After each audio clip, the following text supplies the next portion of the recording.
Dedicate this one to Punks for Progress. Punks for Progress. Punks for Progress, stand for anarchy. Fight for your liberty. We don't want your government.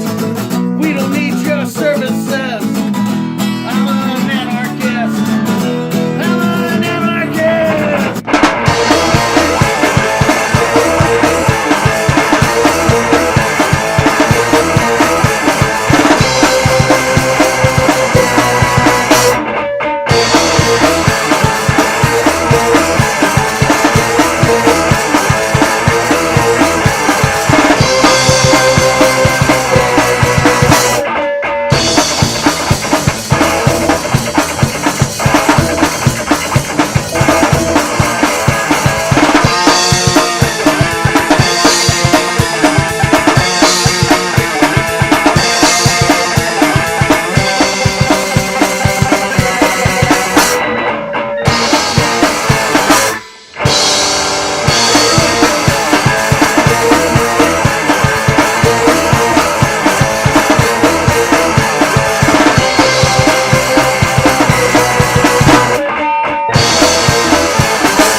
Punks for Progress on YouTube and Facebook. Thanks, brother. That sounds right up my alley. It's always a good day when you hear a punk say the word righteous.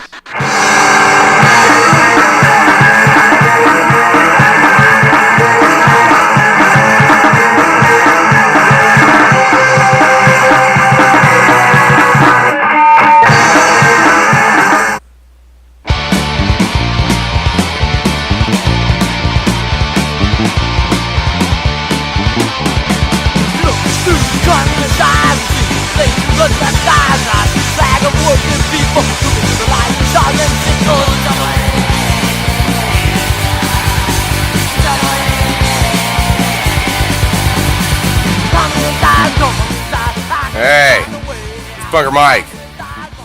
Welcome to Punks for Progress Weekly What the Fuck Report. This is my partner, Reverend Aaron. How you doing, bro? I'm alright, bro. How are you doing? I'm doing alright. So, do you have communist eyes? Not tonight, I don't know. I'm all good, bro.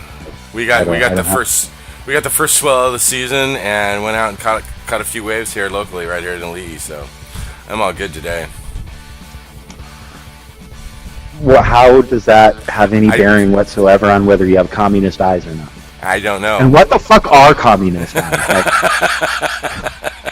Like I have a lot of communist friends. You know, I'm not a communist myself, but Darby would know that. I'm not really sure. They all have different eyes. Most of my communist friends. I would like to share though that my daughter told me that she listened to the Germs today and she didn't fall asleep in any of her classes.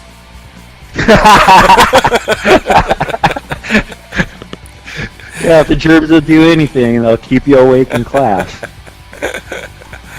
So, anyway, we got this whole fucking Kavanaugh thing happening, I guess. Oh my right? god, right?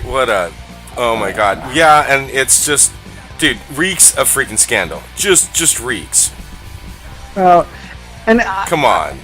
I don't know if you can hear it in my voice that I just don't want to talk about Brett Kavanaugh because it's just all gross scandal. It's just all gross fucking scandal. I get invigorated by political stuff. I like the drama of Washington.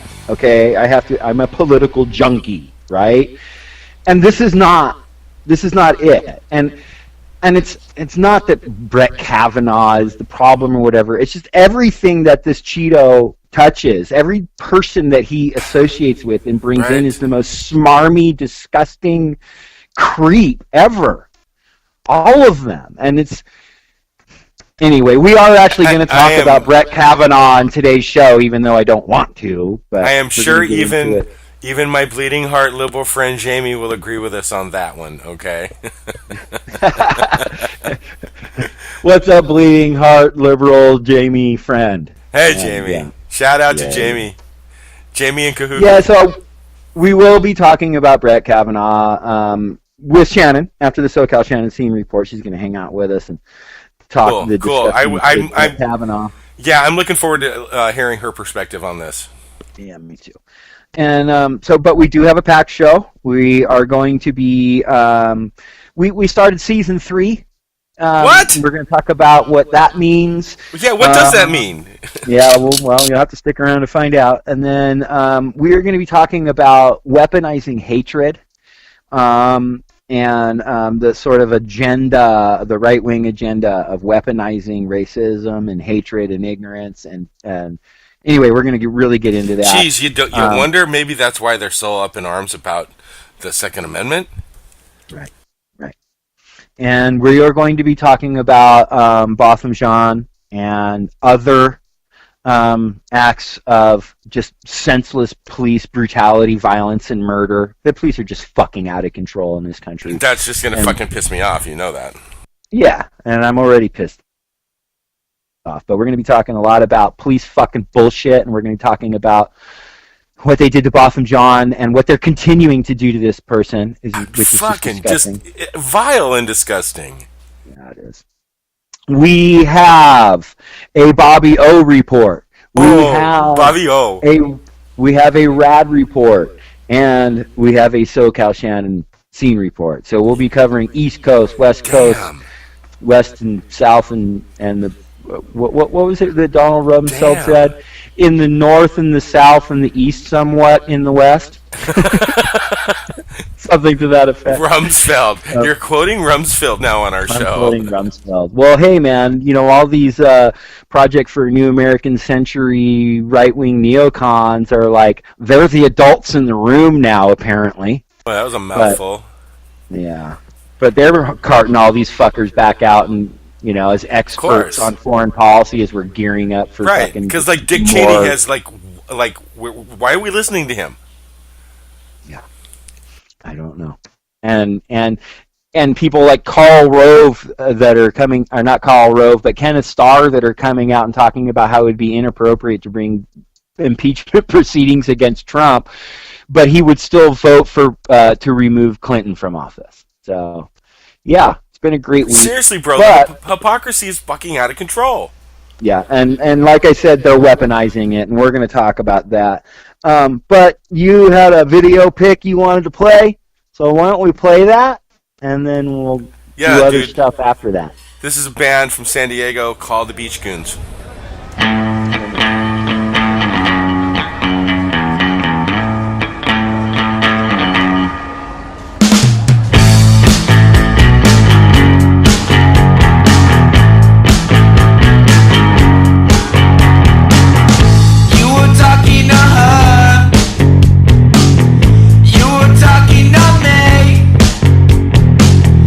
Everything was a blur. You were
Hip-hop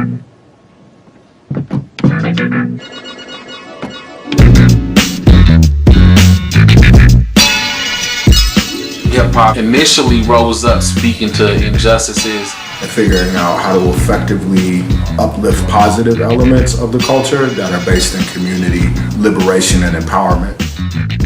Hip-hop is like folk music, and it's very much a historical record. It's resistance and creativity. That's what hip-hop is to me. Some of the major influences that I've had have been folks who share their narratives in a really honest way, in a really vulnerable way, especially when they go to represent their anger and their rage. How many y'all got criminal minded? Y'all don't be blinded. Me, I got no jewels on my neck. Why? I don't need them. I got your respect. Just search for Stimulator. Hasta la pasta, compañeras.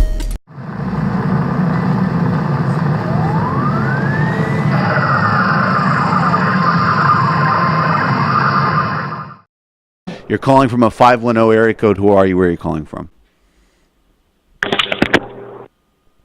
510. Going once. Going twice. You're calling from a 775 area code. Who are you? Where are you calling from? Hey, this is Reverend Aaron calling from Punks for Progress. What's up, Matt, Jamie, Michael? What's up? Hello. And Brendan's also here. Punks for Progress. What is that? And Brendan. I'll get into that. But the reason I wanted to call was I wanted to talk about Dinesh D'Souza's new movie and the influence I've been seeing it have on people on the street, right? Are you serious? Jesus Christ. Oh, yeah. So I've been out for the last couple years going to all these fascist events out in the Bay Area, right? And debating a bunch of these morons. And, starting 2 years ago, their line was pretty simple, right? It's free speech, American, patriot, and Antifa are the real fascists. Mm-hmm. And we laughed at that because it was totally unnuanced and basically just ridiculous, right? Tweet that at me every day. And you look at, since Dinesh D'Souza's movie came out, in the build-up to it and in the aftermath of it, I'm seeing so much more from these guys really espousing this rhetoric of, we're not just the real fascists. Hitler was also a liberal.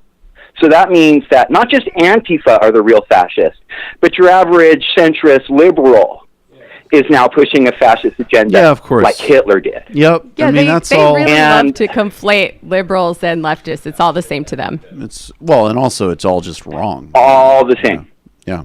It is all just wrong. I mean, every point in their stream of narrative completely can be debunked on its face. But it doesn't stop. I mean, we on the left, it doesn't matter. We're sort of Dunning-Kruger on it because we're like, oh, how could anybody buy this shit? Right? But they are. And when I went and saw Dinesh's movie in the theater, it was aging retired boomers that were sitting in that theater ingesting that shit. And they're the same people that are buying into QAnon. Yeah. It's not just these 20-something alt-righters in their LARPing gear anymore. No, we've talked about that, actually, why QAnon is appealing to boomers. We've talked about that on this show. Yeah, like Matt Christman says, it's like yes, you have. highlights for children for mush-brained baby boomers. Right. It's an activity book. Thank you, Jamie. Oh, my gosh. Absolutely. And so, to me, it's just terrifying. One, because I think this is all going to work. I think that we're going to get a second Cheadle Nee term. And I think so. Because the base is completely, they're on board. Obviously, that's not changed. This base hasn't changed. They've been locked in since the beginning. But I think they are winning over the aging people who are like, now they've gotten comfortable with them. We as people, when we get familiar with stuff, it gets easier to accept it, right? Right. And, of course, I mean, thank you for what you guys do every day pushing real progressives. Even though I'm an anarchist, and Jamie, I suggested before that you read Malatesta, I really hope you follow through with that. He is on my list. You are not the first person who's told me that. Malatesta is a great guy. Does a great job. Yeah. Everybody loves me. All right, brother. I appreciate the call. We do have to kind of run, but I hope you'll call in again soon. I really appreciate the perspective. Hey, I appreciate you taking the time, and I just want to say, please check us out, Punks for Progress on YouTube and Facebook. There's 5 of us. We're a national coalition. We got people on the West Coast and East Coast covering alt-right and just righteous street actions and stuff. So check it out and Punks have for a fantastic Progress. day, guys. Punks for Progress on YouTube and Facebook. Thanks, brother. That sounds right up my alley. It's always a good day when you hear a punk say the word righteous. Okay, wow, dude. I'm like, that was just amazing. Good for you, Brett, man. Amazing. I'm at a loss for words. Well, okay. I think I just called in a podcast and didn't make an ass of myself. Yeah, right? Yeah. No, and actually they asked you to call back. No, they did. That was really cool. I mean, there's a couple things in there that the fact that Jamie said that, Punks for Progress sounds like my kind of thing, that was cool as fuck. And then, yes, to have Michael say, call back again soon, I appreciate your perspective, that was really cool, man. Did you see her writing it down? She actually wrote the shit down on her notepad. Yeah, she sure did. Haven't heard from her yet, but hey, Jamie, if you actually do, leave a comment.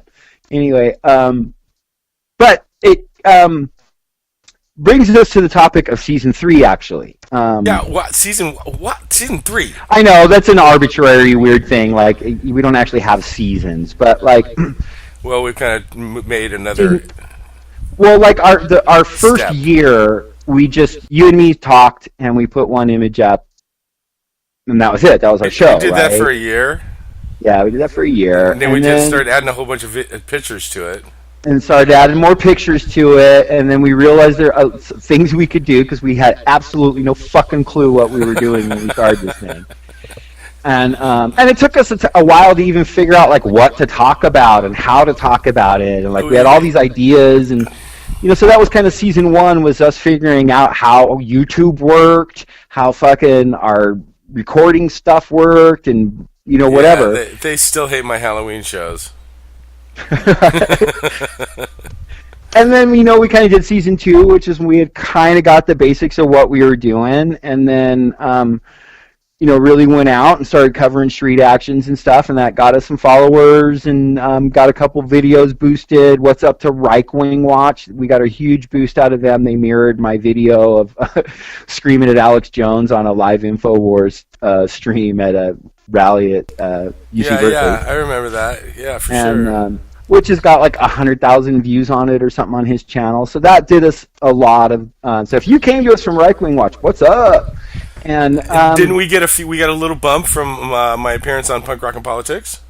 Yes, we did, and then Mike's appearance on our show. Yep, and then also It's Going Down published a few of our early What the Fuck reports, so which gave us a good boost, and then that's right. That's right.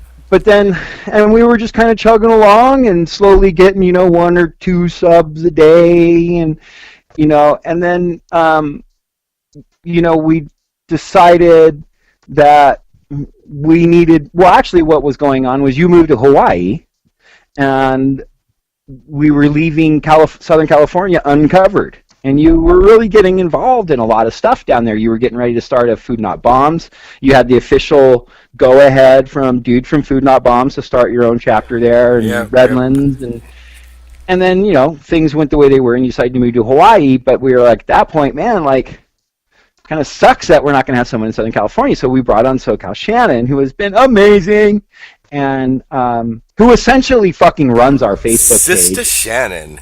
Like a serious fucking champ, keeps that Facebook page chugging along and timely, and she just has such a real heart for the houseless community and for also other marginalized community, but that's kind of where her heart really is, and she just does such a great job of keeping people informed on those issues. And so then we're just like 3-person thing now, chugging along. We decided we needed to grow more. And no, we did not decide that. Well, I guess I did.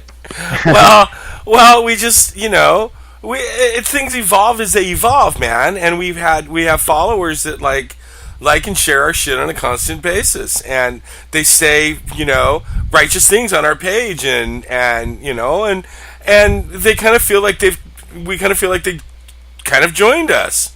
And so, there was a few a couple that stuck out to us, and so, Aaron was like, "Hey, I want to bring these guys in," and I'm like, "I'm down for it. I've seen that they comment on like everything." So, and their comments are always on point, and it's level-headed, and it's not knee-jerk, and they obviously know what's up with punk rock. I mean, knowing the history of punk rock, and it may sound stupid, but it's important. We're punks for progress, and we're coming from a perspective of old punk rockers and shit, So, so we, Radd Kahn and Bobby O are on board now, man, and Bobby O covering the Bronx, and Radd Kahn gonna cover us for the Bay Area, and so it's well, you were back and forth through there too now, but you're more centralized in Reno at this point, right? And I always have been, and we considered. My lady and I had considered maybe moving to California for a while there, and it's not what we wanted. And but I, have close comrades out there, and I've been, I'm actually going this Thursday. I will be sitting on a panel about fascism at UC Berkeley. I don't know what the date is. I don't know. It's this Thursday. Let me see if I can help you, because this is going to be on. It doesn't matter. I'll put the flyer up. So 20th. Okay, there you go. But so I still have connections in the Bay Area, but I obviously can't cover the Bay Area, and I'm also not from the Bay Area, so I would never cover it in a way that truly understands the way things work and the people that live there. And right, so and Radd's right downtown. He's right San Francisco, yeah. Right. And he's Brazilian, but he's lived there long enough. He's in the city, man. That's Radd Kahn. So, so it's like we're kind of this whole thing is sort of coming together, and it's like you step back and go, wow, this is actually kind of a cool project here. I sure wish more people knew about it, and so that's what made me think, I could call in a bigger platform fucking podcast straight up, and if I, can say something that's actually relevant and not just a regurgitation of what they say on that show all day long, like some fucking Chris Farley, Dude, I like it. Like, you remember when you did that? That was cool. Remember when you said how fascism was stupid? Yeah, that was cool. That was cool. Is that true? And so, and the only thing I can really call in to talk about is whatever it is I'm obsessed with at the moment. And if you've been listening to our show recently, that I've been pretty fucking obsessed with the effect of Dinesh D'Souza's recent movie, and now with Steve Bannon's new movie coming out, and the real-time effects it's having on people. And I just felt I had some insight into that I hadn't heard covered on the show, and I thought, fuck, let's see, and they received me really well. And here's the thing, like 500 people fucking jumped on board Punks for Progress as a result of that. And so to every single fucking one of you, what's up and welcome. And so that's why we don't normally ramble on. Listen, I mean, I like to give love to the people who follow us, like especially what's up Hunter Cohen, who's been with us since day fucking one. Hunter Cohen, the boy, yeah, man. Yeah, and but I don't want to spend a whole lot of time on our shows. No disrespect to our followers, but I don't want to talk about, hey, thanks to this person, thanks to that person, blah blah blah. But like, all this kind of stuff just happened, and we got a huge bunch of more people, and so what we're trying to do is really step up even the production quality. And for starters, my homeboy Jayhawk from the Infirmities recently showed me, because I am so tech stupid, that there was a massive stuff that I could do with my video editing software that I didn't know I could do. So that really kind of is going to step up a lot of the production quality, which kind of called for a season 3 change. So all of this kind of calls for, all right, it's season 3. Now we're going forward as a 5-piece operation, And you know what, dude? It's just a fucking punk rock band. That's what Punks for Progress is. We're a 5-piece punk rock band. And you know what?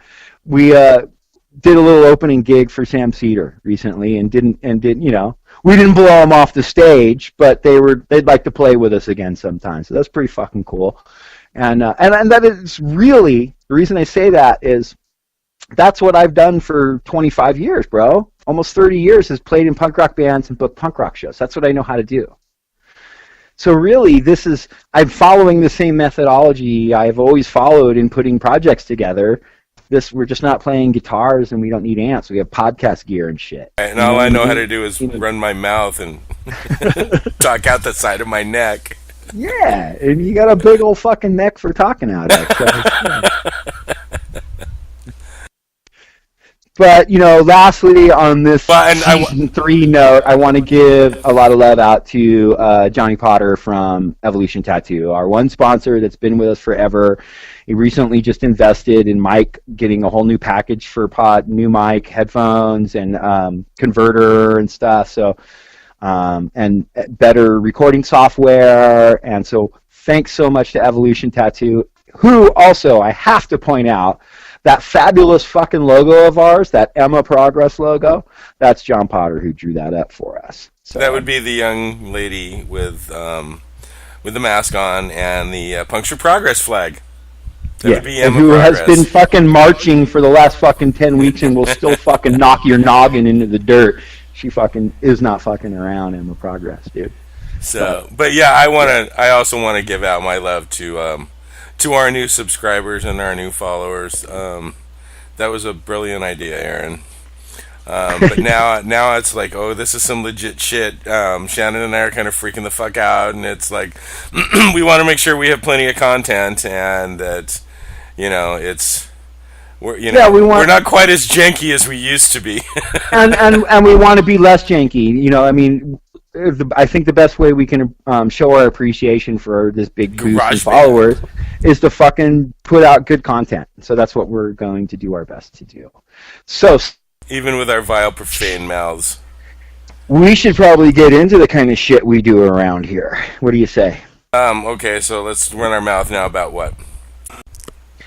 Well, we're going to talk about weaponizing hatred. What? Turning ignorant people into violent weapons. That's what we're going to be talking about first. And, I don't think it's any secret to anybody that the right wing, like essentially to be a full-on, full-throated right-winger in 2018, you have to be really, really ignorant. You have to be. Or incredibly wealthy. All I can think of is Doodle McNoodle. Right. Right? I mean, incredibly intelligent. Right. You cannot have a factually verifiable grasp on anything and still be a right winger. You can't. I know you laugh, bro, and I know it sounds funny, but it's fucking true. I stand by it. In order to be a full-throated right winger in 2018, you have to essentially be wrong on just about everything in the political sphere. And you, not only that, you have to believe stuff that is, in most cases, the literal opposite of the facts. Like saying, making Hillary out to be a pedophile who's going to, I don't know, turn people into Satan worshippers, Right. They're going to make you worship the devil like fire for and pedophiles. brimstone. Right. Okay, so, fuck Hillary Clinton. You and I have never been down for that person. Okay? All right, Jamie. But the devil and pedophile and something that lock her up and all that stuff, like that's all based on misinformation. Unhinged. All misinformation. It is unhinged, but it's been force-fed them. Like Dinesh D'Souza did his full expose movie on Hillary Clinton that was all bullshit. It was all lies, and they have completely believed it. And not only have they completely believed it, they're fucking pissed about it. They're still fucking pissed at Hillary Clinton, and she's one of the most non-existent political figures around. Trump still tweets about her. Because it keeps people really fucking pissed off. Now the thing with that is, that word, a lot of the progressive pundits have been throwing it around lately, and I like it. It's a word that's been around forever, and I've been struggling to find it. That's it. That's the fucking words. It's weaponized. It's not just that they've made them stupid and automaton and great followers. It's made them weapons. They are fucking pissed off.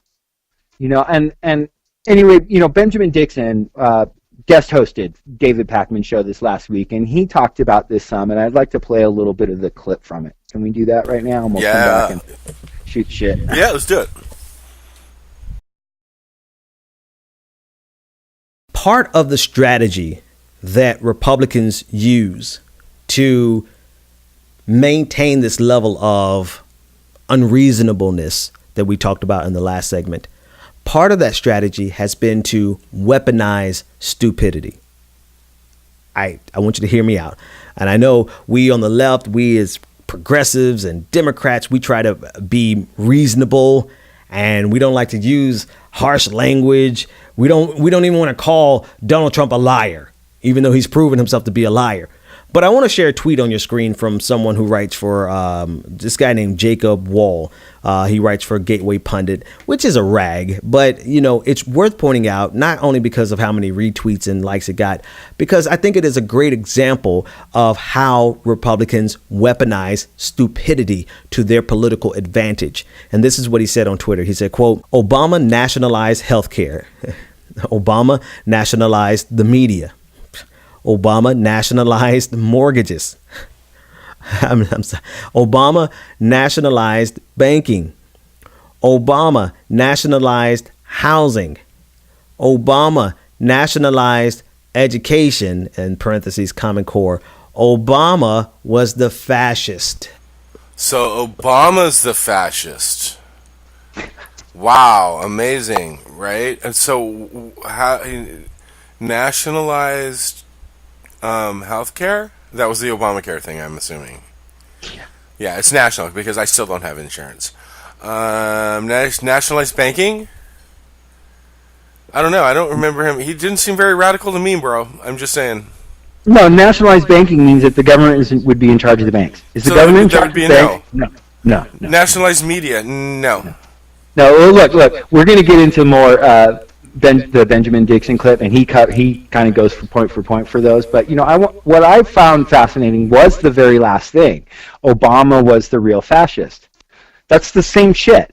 That's the same shit that I've been railing and going on and on about the Dinesh D'Souza movie. Now look, the narratives did not start with the Dinesh D'Souza movie, and sometimes that may sound like I think that the whole world changed when Dinesh D'Souza's new movie came out. But what happened is the narrative got solidified through that movie. These people that, like, they used to just say that stuff, oh, he's the real fascist, just to kind of piss off liberals and whatever. Now they really believe that, like, somehow people like Obama fit the historic definition of a fascist. They believe this shit. And think about how angry we get, Mike, about real fascists. We get fucking downright pissed off about that shit, right? Yeah, that's you know, but we're not amassing guns, people, because we love, like, I got no problem with leftists who have guns. They don't amass guns in the same and have this love of guns the way right-wing appreciation and respect for the guns that they own. And I know leftists that are cool with amassing what could be called an arsenal. Just that their attitude about it is just completely different. They don't define themselves by their guns. It's weird that there's we joke, we call them homosexuals and whatever, but that's that community that they're not just have a bunch of guns. It's like it defines who they are. It's their fucking life. And if your life is about a gun, eventually you want to use it for stuff. Don't you want to use the things that your life is about? I do. I like using the things that are important to me in life, like running my mouth on a podcast or playing a guitar or fucking painting a picture. Like these are the things that I think my life are about, and I want to do things with them. But what these people have is a bunch of fucking ill-informed, ignorant anger heaped with misinformation, blatant lies and propaganda that is creating this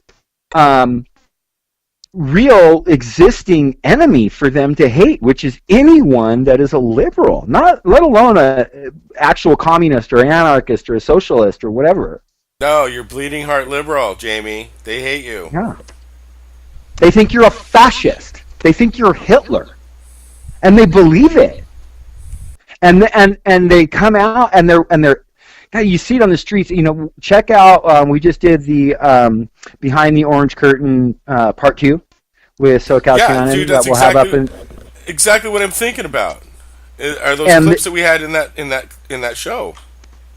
Where these people just they have the arrogance of thinking they have a grasp on history that we don't. They really believe that they know the true history. They really know, because they'll say that shit. Oh, if you understood history. Like, wow, you literally don't know anything about history, and you just said to me, if you understood history. When your whole context is, Ben Shapiro, Steven Crowder videos, and a Dinesh D'Souza movie, and some Trump tweets. Talk about weaponizing. Anyway, let's get back into this this video with Benjamin Dixon, and then we've got plenty more to talk about on this topic. We're going to be covering some shit Steve Bannon recently said. We're going to be talking about NRA's propaganda that's involved in all of this. But let's get into this Ben Dixon clip and move on from there. He's doing a couple of things here, but I don't feel like it's necessary for us to break down the illogic of this. Because it just, at face value, anybody with a modicum of common sense should understand that none of these things happened. I mean, I really wish, as one of my friends on Twitter said, I wish Obama was as radical as white conservatives say he was, or was afraid of him because of. Like if Obama was as radical as they thought, a lot of things would be better in America, but he wasn't. Obama said it himself. His policies, he tried to set it in the 80s. He said, my policies in the 80s would have made me a moderate Republican. Well, his policies today make him a moderate Republican. There's nothing extreme about Barack Obama's presidency whatsoever. He's a strict institutionalist. He did not make moves that he could have made in order to get legislation passed because he wanted to respect the institutions. President Obama was as milquetoast of a U.S. president as you can get, and that you could take that as an insult or you could take that as a compliment. The fact of the matter is he was no radical. But that's besides the point. The point of this tweet is a continuation in the weaponization of stupidity that we see on the right. And the irony of this is that the right is trying to present themselves now as the intellectuals. And they are intellectualizing stupidity. They are intellectualizing bigotry. What they're wrapping up in an intellectual presentation in terms of the stage, in terms of the setting, in terms of their wardrobes. Instead of being with tiki torches and burning crosses, they're in a suit and tie and they're speaking in a presentable manner, when the fact of the matter is what they're passing off to the body politic is that they're passing off extreme ignorance and extreme bigotry wrapped up in the veneer of intellectualism. But they accomplished this by dumbing down. They have dumbed down their base to the point where they will accept drivel like this, saying that Obama nationalized healthcare and the media. I mean, when I pay my premium every month, it's going to a corporation. Right. This has not been nationalized. When I watch the news, it's always a private company who is spreading news across this country. But that's besides the point. They don't care that they are factually wrong. They will not be held accountable for their factual inaccuracies.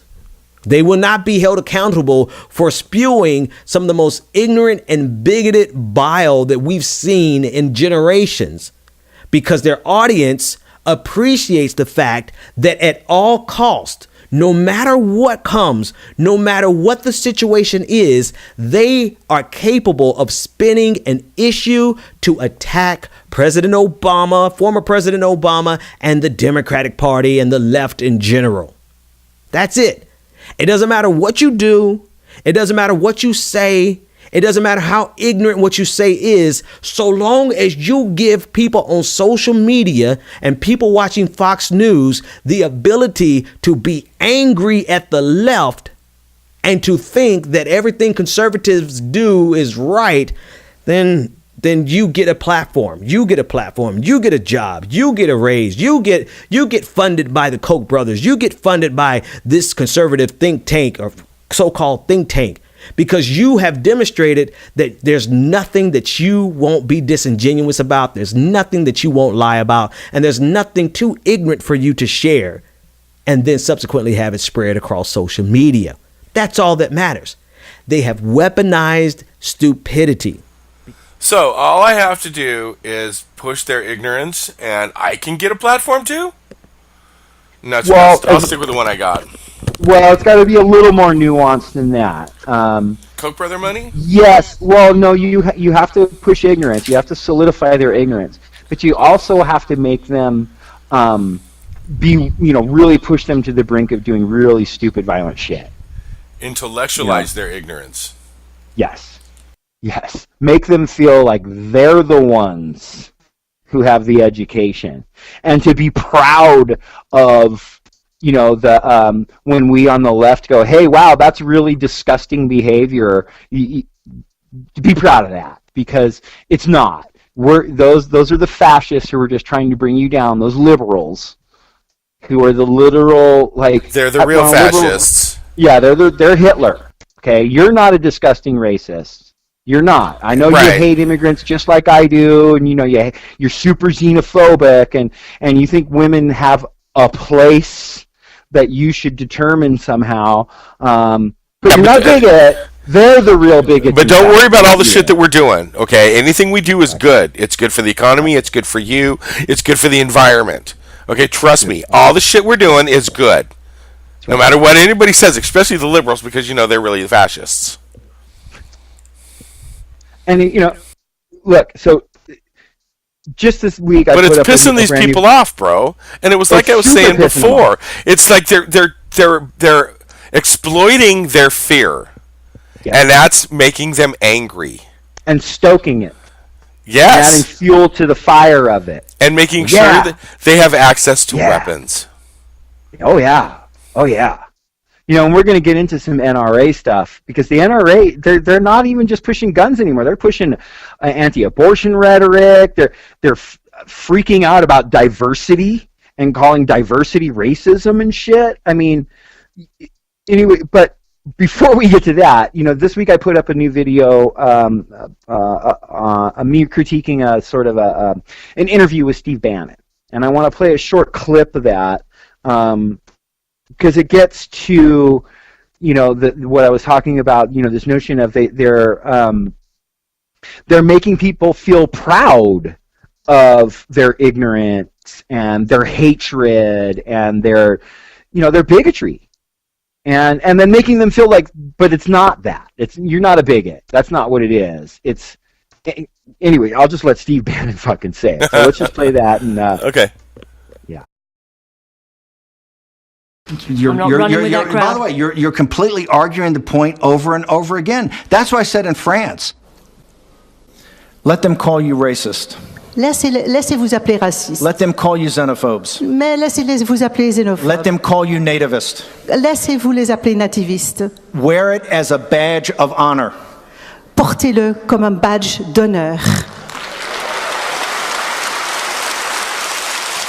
When they can't beat you on the facts, what they're always going to go back and do is the same parlor trick they've always had. And that parlor trick's very simple. They're going to call you racist. Okay, they're going to call you a xenophobe. They're going to call you that. And I said that accusation, wear that accusation as a badge of pride, because the accusation cannot be, they can't debate you on the facts, and they'll never debate you on the facts. Let's be very clear about that. So what you're talking about is what people said in response to what you said at the Le Pen rally in Lille, which is to, if they call you a racist, wear it as a badge of pride. So hang on. I know look at the predicate. Look at the predicate. You make a speech, but it's my turn to ask a question. You're standing there in a party that is steeped in a history of anti-Semitism. Look at the predicate. Look at the predicate in that speech. Yes, I have. I said when they can't beat you on the facts, because what Donald Trump has done has the lowest unemployment in the history of African Americans in our country, the lowest unemployment in Hispanics in our country. We now have wages rising among 17 years for the Hispanics. 17. By the way, I think the other day it actually went to the lowest ever. But we'll double check that. I'm sure you'll fact check me later. And I said, when they can't beat you on the facts, what they're going to do is go back to the old trick of xenophobe, nativist, racist. Wear that accusation as a badge of pride, because then in the argument, you know. Okay, telling people to be proud of being called racist makes being racist seem okay. Steve Bannon fucking knows that. And it's really astounding the way they've made this transformation recently from the long history of, well-constructed dog whistles that on their face don't sound racist. But when you take the time to dive into them, you see truly they are. And they've got people to unwittingly personalize a lot of those tropes and then regurgitate them, not knowing the racist nature behind them. That's one reason why you hear so many racist people who truly believe they're not racist.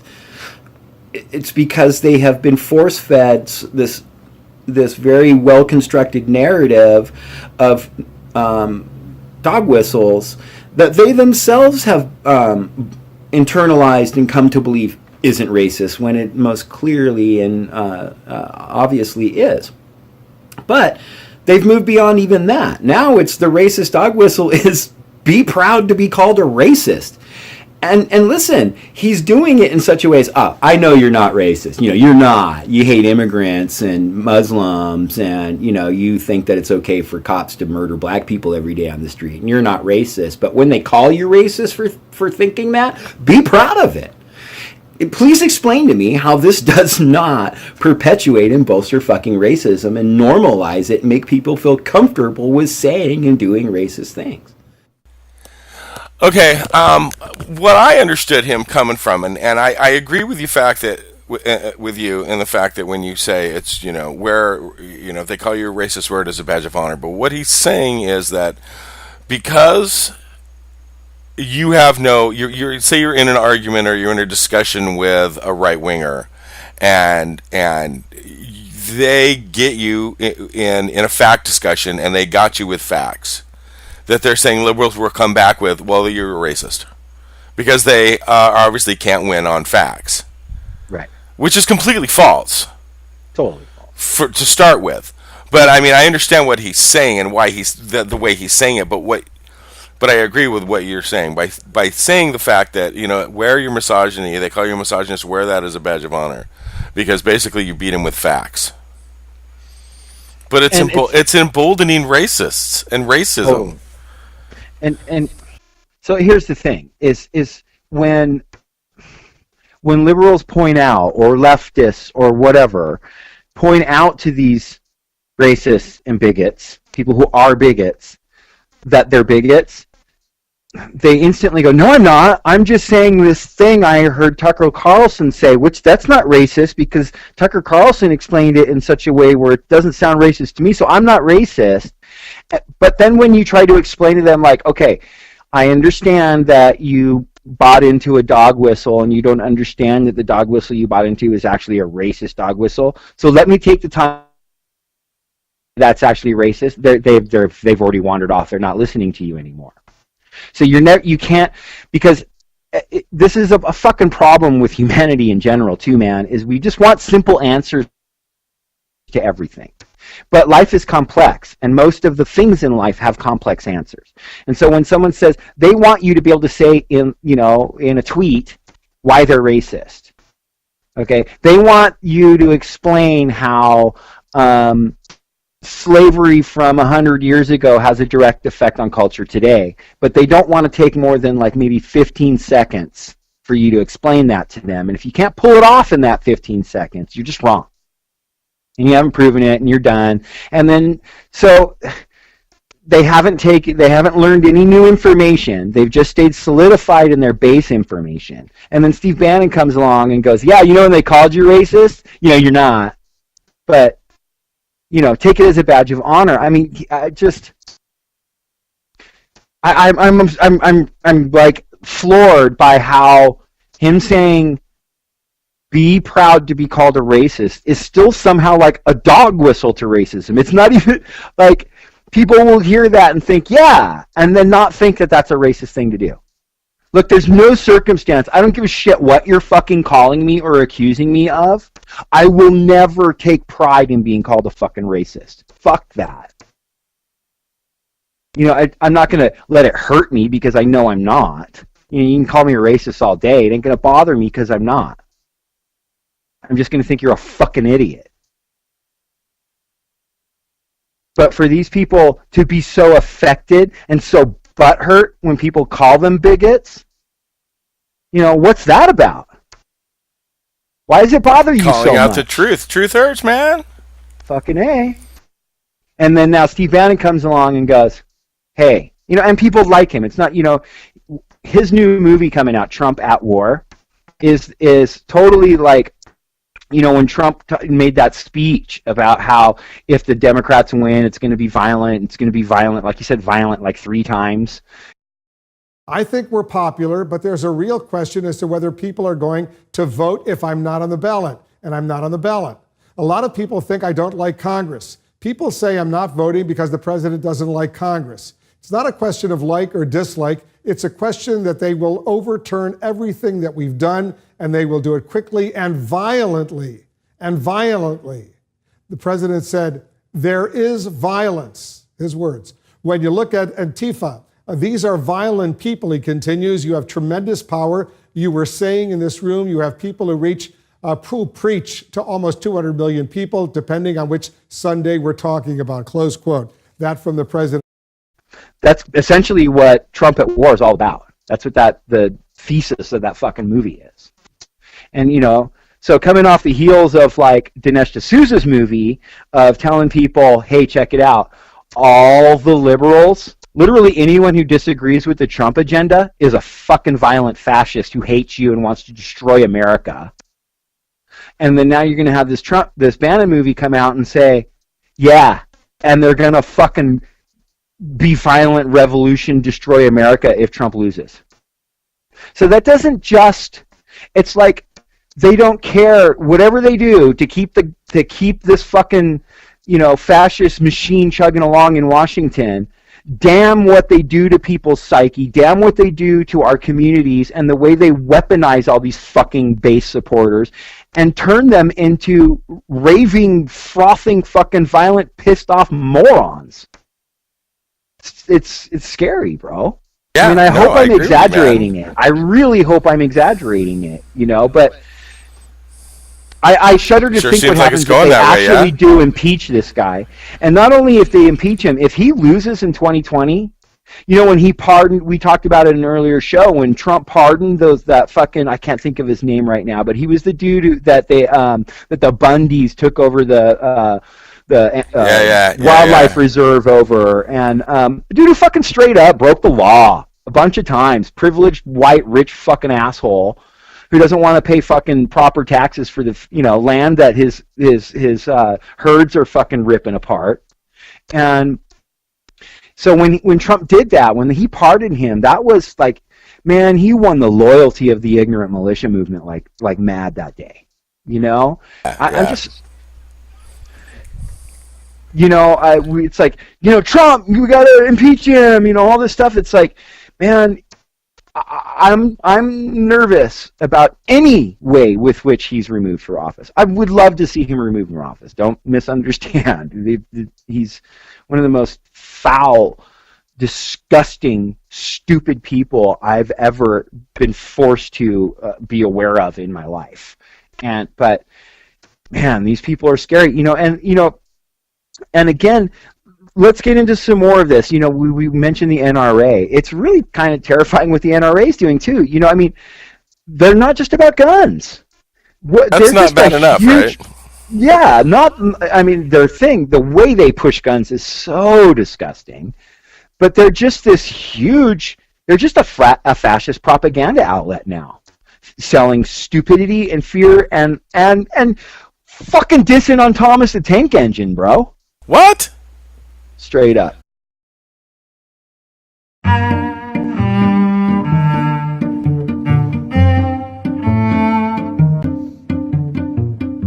Thomas the Tank is now bringing gender balance to the show by adding girl trains. Seriously, one of those trains, Nia, will be from Kenya to add ethnic diversity to the show. And by the way, that's where it gets really strange to me, because I've looked at Thomas and Friends at their pictures and I see gray and blue. Am I to understand this entire time that Thomas and his trains were white? Because they all have gray faces. How do you bring ethnic diversity? I mean, they had to paint what I guess they thought was some sort of African pattern on the side of Nia's engine.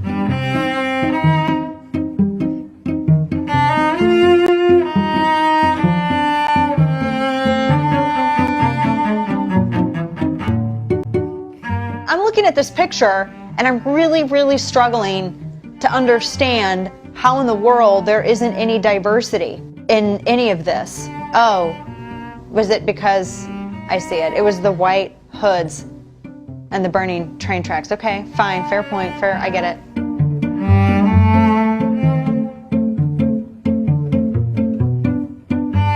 Because abortion is not health care, nor is it a constitutional right. Yes, please ask God what he thinks about your infanticide. I'm so tired of this matriarchal witch hunt on young men. There's nothing toxic about masculinity, but there are plenty of toxic things about third-wave feminism and the matriarchy that's attempting to assert authority and also be the ombudsman over all characteristics and definitions of that which are either masculine or feminine. Let's go, go, go, and meet new friendly faces. The world's just a train ride away. I hate everything. I hate the space rock sometimes.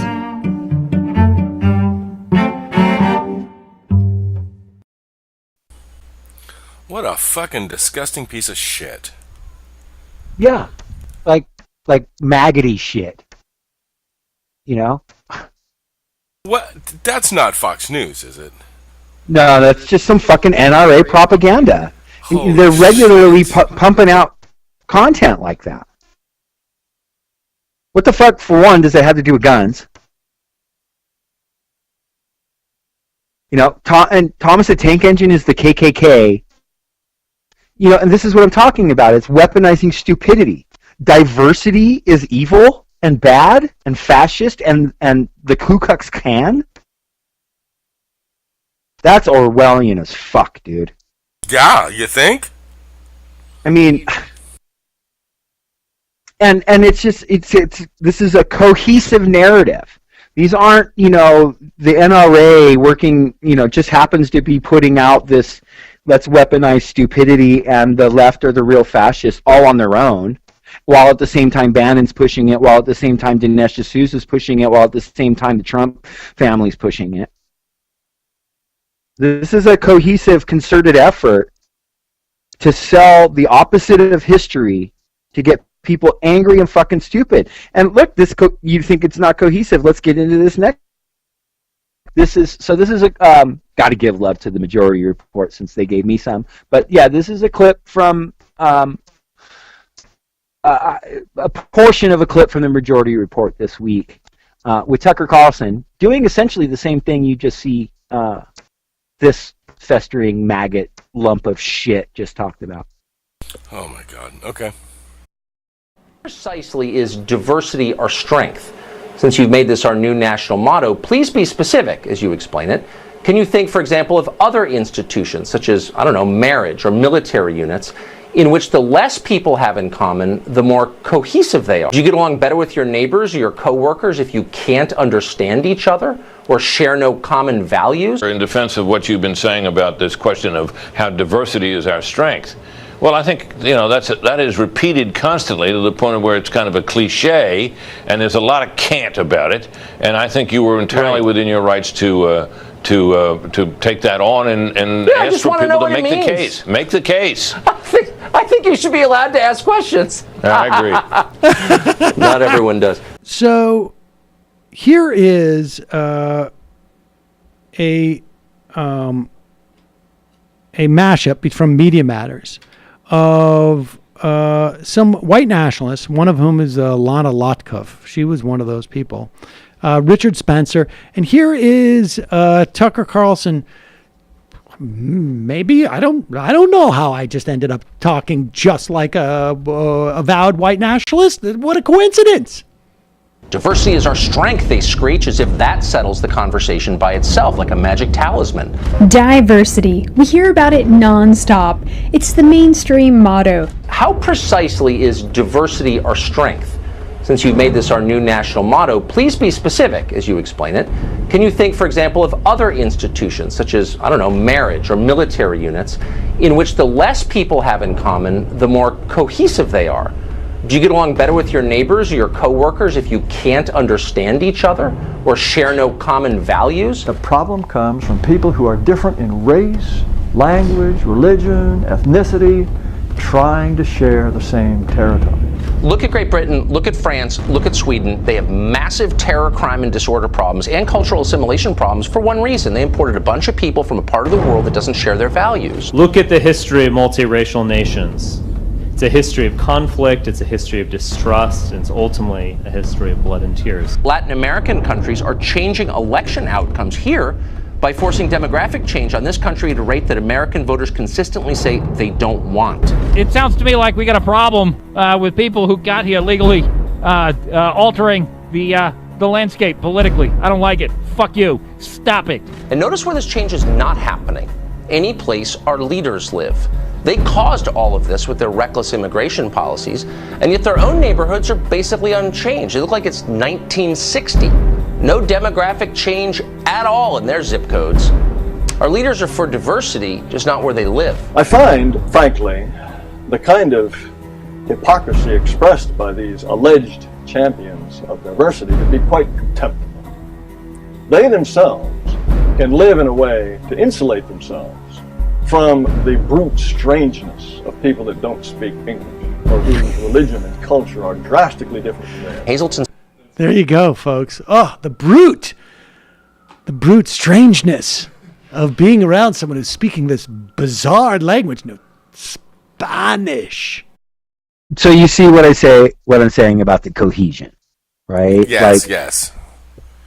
These different narratives aren't coming in from their own individual vacuums, you know? This is all a concerted, we just say it week after week, but this is real fascism, man. This is textbook fascist propaganda. And it's coming from all fronts. It's, in the movie theaters, on the podcasts, on the mainstream media outlets, in the press conferences, and we'll get into it in Bobby O's report tonight. But, the left-wing, so-called left-wing media, or like the progressive independent media, I don't think they're confronting it properly. I mean, they use the word fascism, and, we got to vote them out and all this stuff. But I don't think they understand how truly, it's not just a bunch of ignorant, stupid Trump supporters who say dumb things at rallies and we laugh at them in video clips. There's a lot of that, but these people are not fucking around. And they're getting force-fed this shit all day, every day. I drive around and I deliver auto parts to a bunch of fucking auto parts shops, dude. So it's a lot of blue-collar, working-class dudes. And it's a lot of blue line flags, and it's a lot of Trump stickers.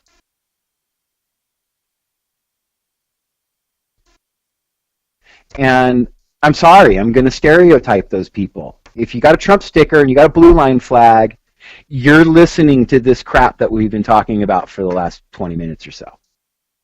That's what they believe. What Steve Bannon said, what Tucker Carlson said, what Richard Spencer said.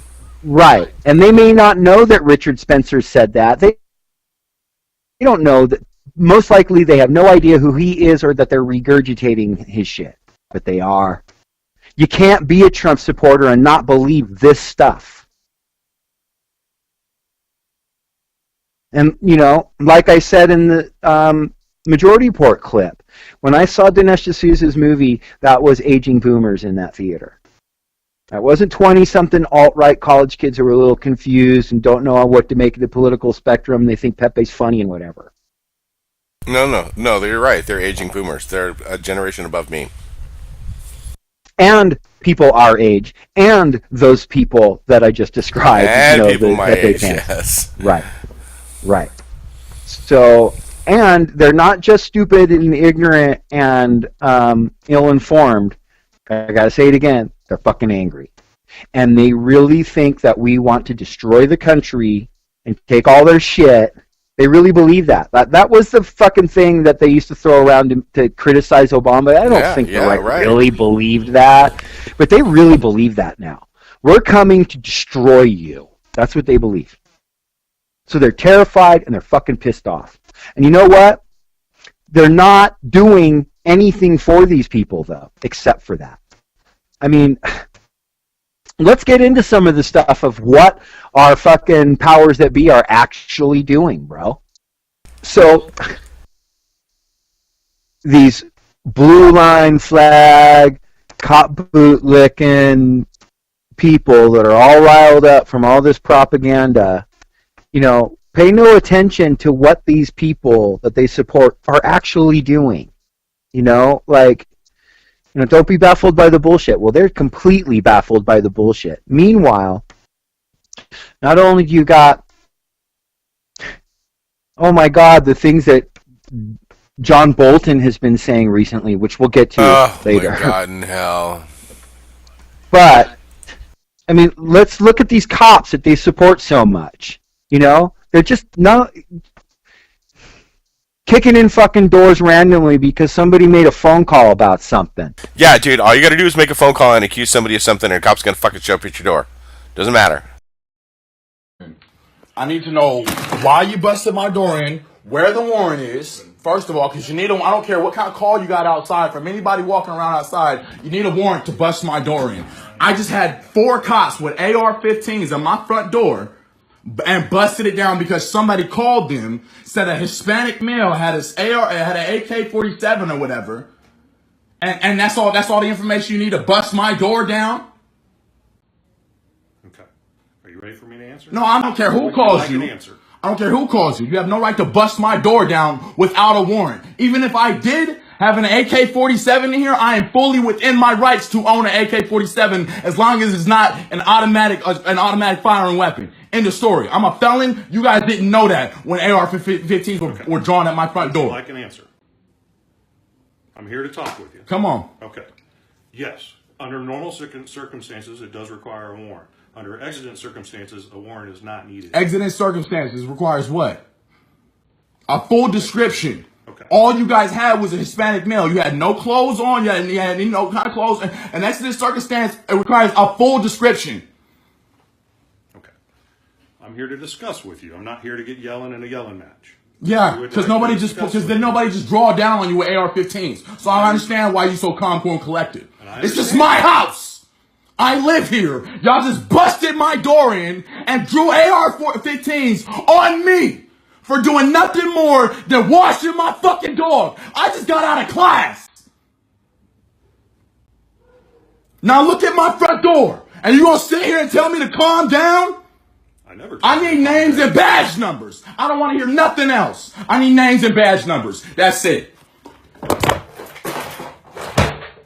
I got nothing else to say to anybody. I need names and fucking badge numbers from everybody who just busted my fucking door down. Where's my fucking notebook at? We'll get it for you, man. Yeah, bring me my backpack. Oh, there it is.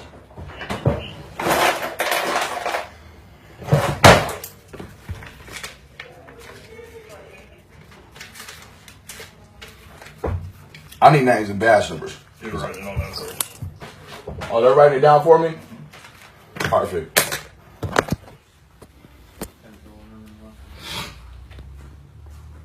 What was your name? David Reynolds. David. All right. David, just so you understand, I think, from my understanding, the maintenance man's here. Yeah. He can fix the door. Mine's 003. I don't care. Yeah. Where's he at? He's here. He was just here a second ago.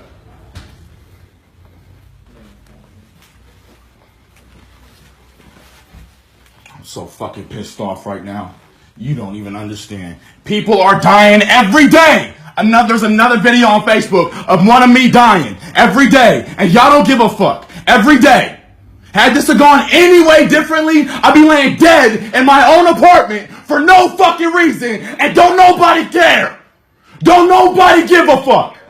Yeah, but somebody called them, said they seen a Hispanic male with an AK-47. They came to my door, busted my door down, and put me in handcuffs. With no warrant. Yeah, names and badge numbers. Had this gone any differently, I'd be dead in my own apartment for doing nothing wrong. Thank you. Now get the fuck out of my apartment. Get the fuck out of my apartment. Yeah, tell him come on. David, you want to talk to me? Yes. Okay. I'd have been dead had that gone any differently. They've been dead, and don't none of y'all give a fuck. It's a new video on Facebook every fucking day of y'all killing people. And I don't give a fuck. Exodus, the circumstance, requires a full description. All you had was a Hispanic male. You had nothing else. Okay. David, if you have more questions, contact us. I have no more questions except why do y'all keep killing us? Wow, dude, that was fucking powerful, man. Yeah, but That, so the dude, thing that is, dude was pissed. yeah, and traumatized. They kicked in his door and stuck rifles in his face while he's at home washing his dog. Look, man, maybe people who just haven't fucking been beat up by pigs don't understand, because I have. Okay, more than once, actually. It's a fucking life-changing experience. Having authority come and just beat... I've never had the gun stuck in my face. That I haven't. I've never had a gun drawn on me by a police officer. But you're so fucking powerless, man. And in your own apartment, like, yeah, I get it. And, and just... what the fuck is going on that they get a phone call and their first inclination is to just go kick in a fucking dude's door? Based on what? You saw a brown person with a gun? Somebody. Not a cop. Somebody else did. Yeah. You're going on somebody else's hearsay. You're going on hearsay, basically. But, you gotta support the cops no matter what, dude. And you're a fucking fascist like Obama somehow if if you're not totally sold out to these cops. No, because then if you're that way, anything they do is okay. Yeah.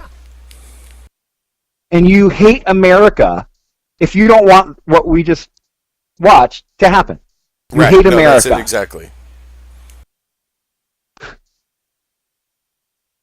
Well, why should I fucking love America for that? Why should I not hate America when I see that? And listen, Mike, you know it. I'm not telling anybody that's listening to this anything new. This is happening every fucking day. There wouldn't be a Punks for Progress Facebook page, man, if we didn't have a video like this to share every fucking day.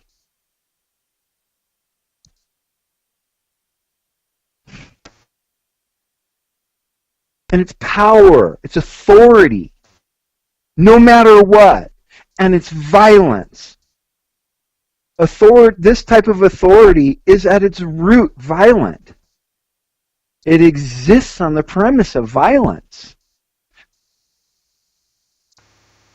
And I think, Michael, on some sort of deep, visceral level, even these far-right wingers know that this authoritarian power is oppressive. They just so force-fed a constant barrage of propaganda and misinformation that they just don't understand what they're angry at. And they don't have the capability because they don't have the education. But meanwhile, they're not just kicking in doors, bro. They're murdering people. And then what they do is they shit all over the character of the people they murdered. Most people have heard about what happened with Botham Jean this last. Yeah, I think most people have. And the fact that instantly after they murdered this man, they got a warrant to search his apartment. A cop, most likely intoxicated, invades this man's home in the middle of the night and murders him So they decide not to get a warrant for the person who was probably intoxicated and committed murder, not a warrant for their fucking apartment, but for Botham Jean's apartment. And yeah, guess what? They found 10 grams of weed. And how do we know that wasn't planted? They do that shit all the time.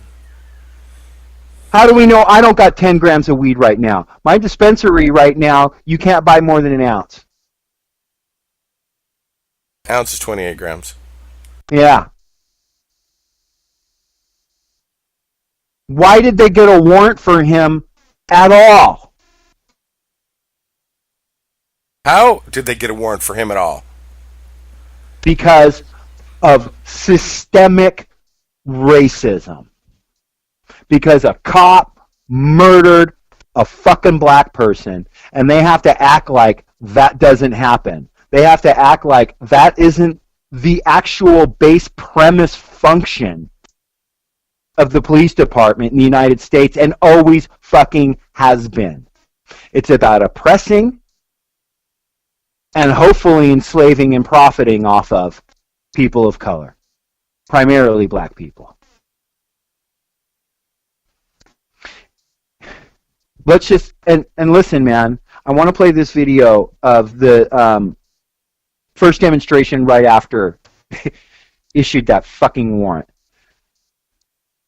This is a bunch of people demonstrating in seeking justice for Botham Jean. Yeah. Anyway, let's play it. Just play it, bro. I got cut off by the rain, and I want to get very clear because this is important. We want to know why we're gathering together, right? All right. So I spoke with many of you all heard Alison Jean, the brave, beautiful, and confident mother of Brother Botham Jean, and they leave this nation today, and they will return to the island nation of St. Lucia. They leave in their physical presence, so that makes you all their ambassadors. That's right. They have a message for the city of Dallas that they need you all to communicate. They need you all to continue this cry. First, this is just common sense. I shouldn't have to ask this. You all shouldn't have to demand this. But this officer needs to be fired immediately. Not tomorrow, not the next day. But the people who occupy this office has the authority to fire them immediately. The only thing they're missing is your voice. We haven't demanded it, and that's why it hasn't happened. I'll say that again. We haven't demanded it, and that's why it hasn't happened. And that's how democracy works. So we need to demand justice. In this case, this officer should be fired. This officer should be indicted on the charge of murder. Yes! No justice! No peace! No justice! No peace! Now, a murder charge, mind you, is going to be the purview of the grand jury. That means when they were handing out those green cards earlier and asking you to participate in the system, that's your responsibility. That's right. Because guess how they choose grand juries? That's right. Those voter registration laws. Right. That's right. For those who participate in the process, they get called to convene the grand jury. All right. The third thing that we're demanding in this case, the third thing that the Jean family is asking you all to be the ambassadors for in this case is a prosecution. We need to see this through all the way through to conviction. See, our attention spans are very, very short. Many of you all, for many of us, we gathered together for Jordan Edwards 20 months ago. But after 2 months, many of you all forgot his name, and I'm not blaming you all. When I'm saying you all, I mean the community that you don't see here. Many people forgot his name. And by 10 months, the nation had forgot his name. It took 20 months. It took 20 months to get to justice. That means we need to be invested for the long haul. That means we need to care what happens when these news cameras go away. That means we need your constant voice. We need it to be an issue in November. We need it to be an issue in the following year. We need to be an issue when in January when the newly elected officials take office. It is our responsibility to make it an issue. Pastor said this earlier, but if you listen to Miss John earlier, and this is the last thing I'll say, she said it was worse. Understand that she said it was worse getting the news that her son's character was being assassinated than the news that his body was slain. On the day of his funeral. On the day of his funeral. She said the news of his character assassination was more devastating than his death. We demand that an internal investigation take place within this building. We demand that Chief Renee Hall identify those responsible for leaking negative and false information to the public. Their design is to manipulate you so that you all would say, well, if he was a weed smoker, then maybe he's not worthy of justice. And we need to eradicate the idea of good Negroes and bad Negroes, of Negroes who are worthy of justice and those who are not worthy of justice. Understand, Botham Jean is just as worthy of justice as the brother we lay to rest tomorrow, O'Shea Terry. And your voices need to be as united for O'Shea Terry as Botham Jean. No justice! No peace! No justice! No peace! Understand that if we don't unite these causes, if we make people worthy of justice and unworthy of justice, we will never see progress. That's not justice. And I want you all to understand something about O'Shea Terry, who we bury tomorrow. And as we link these causes, guess how they justified his death? They found marijuana in his back seat. After they killed him. Understand that had nothing to do with his assassination. That's right. That's right. So now they tried that same tactic against our brother Botham Jean. Same narrative. They said if we allowed it for O'Shea, then certainly we should allow it for Botham. We say it's no longer tolerable. And so we demand an internal investigation go into who is leaking that false information and they be removed from the Dallas Police Department. And we demand that these cameras be held accountable as well. That WFAA be held accountable. That Dallas Morning News be held accountable. That Fox be held accountable. That CBS be held accountable. There's a rush to feed information no matter how correct or incorrect that it is. And you all need to be responsible as well. We demand an apology to the family. These down tomorrow. No justice! No peace! No justice! No peace! No justice! No peace! No justice! No peace! So you remember, I don't know, man, it seems like 47 years ago, but when Trump made his speech about, when you're arresting somebody and you used to be gentle or whatever, slam their head in the car, if they get their head bumped in the way. You remember? Do you know what I'm talking about? Yeah, I kind of do, yeah. And when you see these thugs being thrown into the back of a paddy wagon, you just see them thrown in, rough. I said, please don't be too nice. Like when you guys put somebody in the car and you're protecting their head, the way you put their hand over.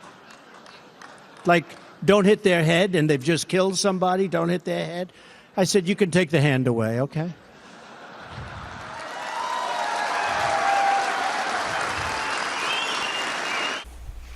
It was just a thing that was a quick passing, but, it was just a message to law enforcement that, fucking go for it. Do whatever you want. And, it's Republicans and Democrats both that have been militarizing our police force over the last couple decades. Yeah, definitely. And to do what? To do what? Murder 2 people in Texas and then disparage their character because of marijuana? Go America?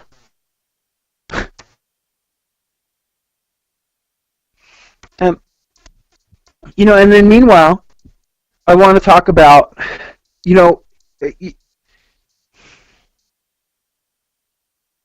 it's just constant marching and rallying, because what else can you do? They're demanding justice. They also, in some of the other speeches, they mentioned it, and in the one clip I chose to show, they did mention it. But they're calling that she be charged with murder. Murder. Yeah. Hello. Not manslaughter. Murder. We'll see. But, meanwhile, while they're murdering people in the street and kicking their doors down, and pointing rifles at people for washing their dog and looking like someone made a phone call about, you got John Bolton talking about what he's going to do to the fucking International Criminal Court. Literally any day now, the ICC may announce the start of a formal investigation against these American patriots who voluntarily signed on to go into harm's way to protect our nation, our homes, and our families in the wake of the 9/11 attacks. The ICC prosecutor has requested to investigate these Americans for alleged detainee abuse, and perhaps more, an utterly unfounded, unjustifiable investigation. Today, on the eve of September the 11th, I want to deliver a clear and unambiguous message on behalf of the President of the United States. The United States will use any means necessary to protect our citizens and those of our allies from unjust prosecution by this illegitimate court. We will not cooperate with the ICC. We will provide no assistance to the ICC, and we certainly will not join the ICC. The ICC, John Bolton today said that the administration would sanction the International Criminal Court, which is a move that seems to be a reversion to sort of Bush-era policies. Is it fair to say that this administration is now shifting toward a more hardline stance toward the ICC? And if, in fact, it is so feckless, then why is the U.S. so concerned? Certainly the president is committed to defending our national sovereignty and all of our security interests, which would include using any means necessary to protect our citizens, those of our allies, from unjust prosecution by the ICC. Their announcement that they would consider opening an investigation into, among other parties, U.S. soldiers in Afghanistan is a threat to American sovereignty. And if they proceed with that, then the United States would consider those options that Ambassador Bolton laid out today. That's isolationist nationalist fucking fascism, man. We know that we've committed war crimes. We know that our country has committed war crimes. That's what the fucking WikiLeaks and the Edward Snowden and all that shit was all about. And so the International Criminal Court is going to investigate it. And so we've got the Trump regime threatening them if they do that. This is rogue. Full-on fascism. Yeah.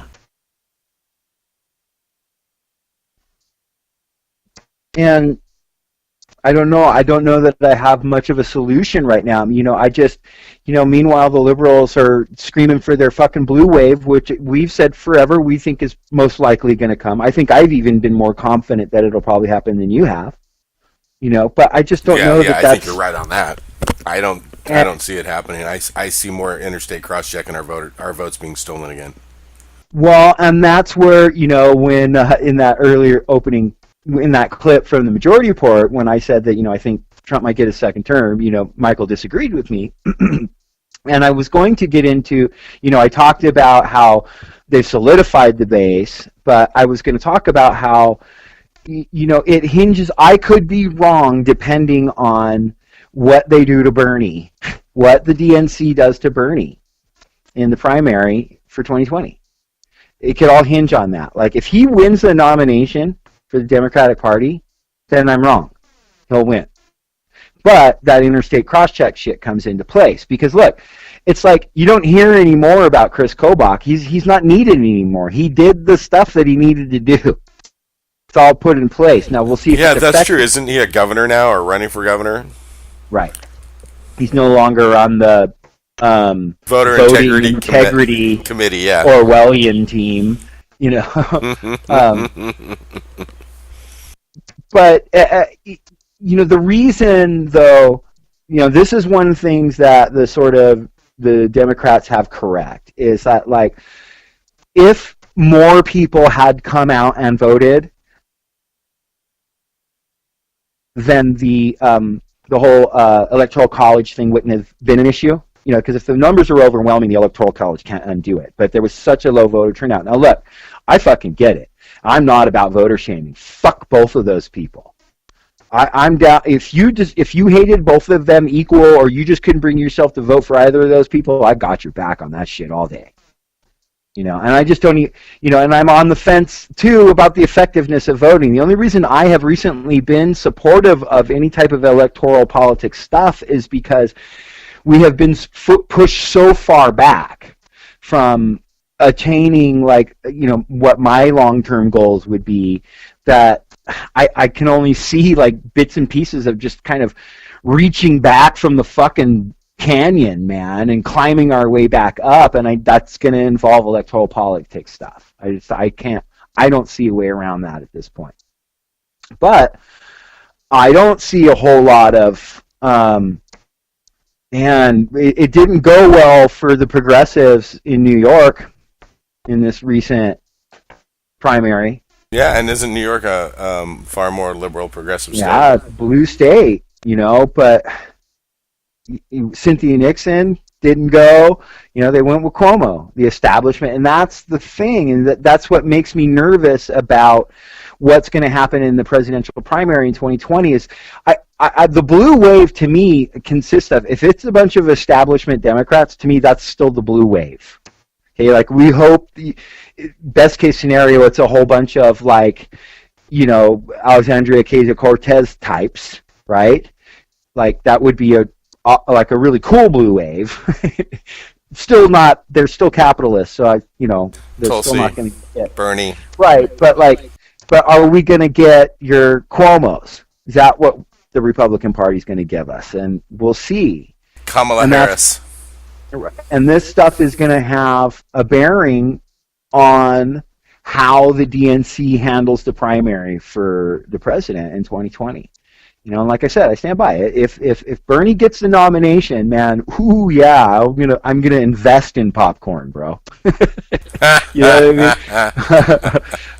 But you know, if they put up essentially anybody that's not on the platform that Bernie is, Trump's gonna win.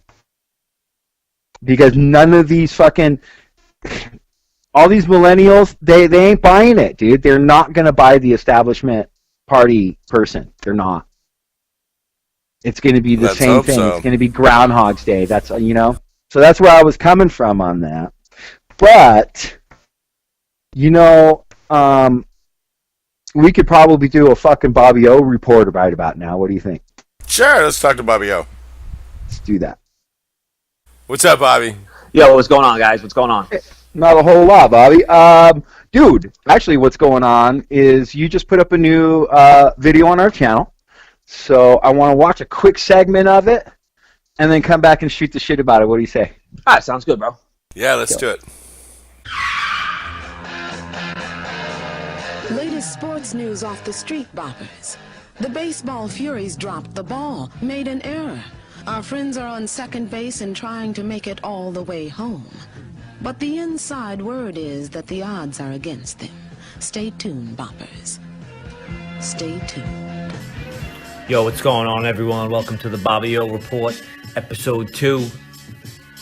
Today I want to talk about the difference between left and right-wing violence and how you always see this false narrative on the internet about how there's this rise in left-wing violence and how people kind of seem to want to equate property damage to driving your car into a crowd of people and murdering someone, you know, stuff like that. I mean, usually with these people, like, they're so absurd with, like, their beliefs of, like, oh, like, they'll see, like, a couple of videos on YouTube and be like, oh, look at these anti-American little fucking punks. But, like, the way I see it is I see a bunch of grown-ass men with fucking American flag bandanas beating up little kids. So, like, these people that are, like, anti-Antifa, like, you're rooting for a bunch of bully jerks that'll fucking, I mean, how much of a pathetic loser are you if you gotta fucking beat on kid that's like a fraction of your age and like half your fucking size. Like, I don't know. Like, I just don't understand. Like, because they have a fucking flag that makes them cool. You know, hanging an American flag in front of your house on all the appropriate holidays don't make you a fucking patriot. You know, these are like the same type of people that'll leave their flag out in the rain. You know, give me a fucking break. Like, left-wing terrorism is cutting the nets of a dolphin cage.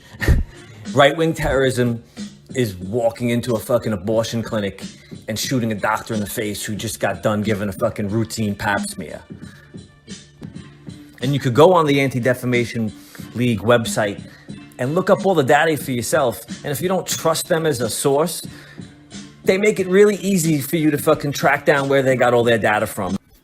And I definitely suggest you check out the ADL heat map, which pretty much shows all reported incidents of hate crimes, murder, violence, whatnot, based on ideology. You could narrow it down by location. And as you could see on the maps I showed just a second ago, the difference between left and right is pretty staggering. But enough of that for now. I want you guys to check out a band called Crippled Urn. I know these guys for a real long time. They're a good bunch of dudes and they make great music, so check it out.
Okay, so that's the Bobby O report number 2, Antifa and the media.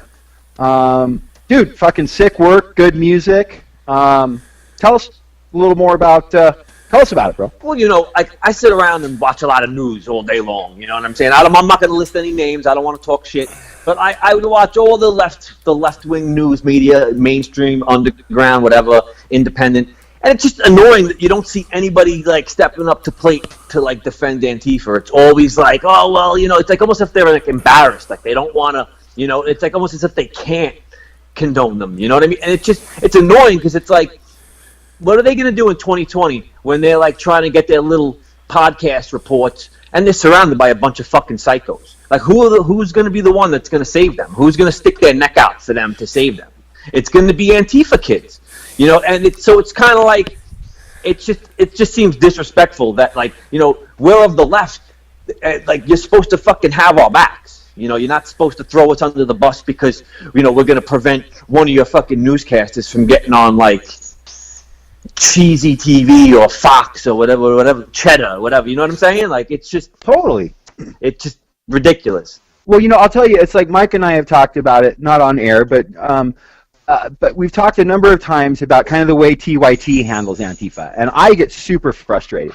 And to me, I'm not one of these people who, when I find fault in left-wing or progressive independent media, where I just stop watching them altogether. Yeah, exactly. You don't want to tear them down. Right. What I do is I go, okay, now I understand that that's where they're coming from, so when I watch them in the future, I'm going to be aware. Now, like, for instance, they have always been so, like, walking this fine line in their coverage of Antifa, and, like, so they don't come out and really condone it, but they're always so quick to really overemphasize how they're nonviolent, and they're against violence, and violence will never achieve our goals, and blah, blah, blah, and it's like you said in your video, it's, of course, they're ignoring the difference between violence and property damage, for one. But two, the thing that, like I said, that really pissed me off so much and almost made me stop watching them altogether was Cenk did a video, and him and Anna just went off because they got bumped on a flight, and another person on their flight got physical with one of the employees of the airline. Oh, wow.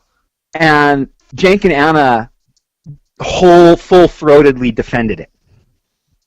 So I just went, okay, so sure, that's an inconvenience. And listen, everybody who has had to travel since 9/11 knows what a clusterfuck nightmare it is. Okay, so yeah, I never saw that clip. And when you live in the world they do, where you travel a lot, it's even worse. Okay, so I get their frustration.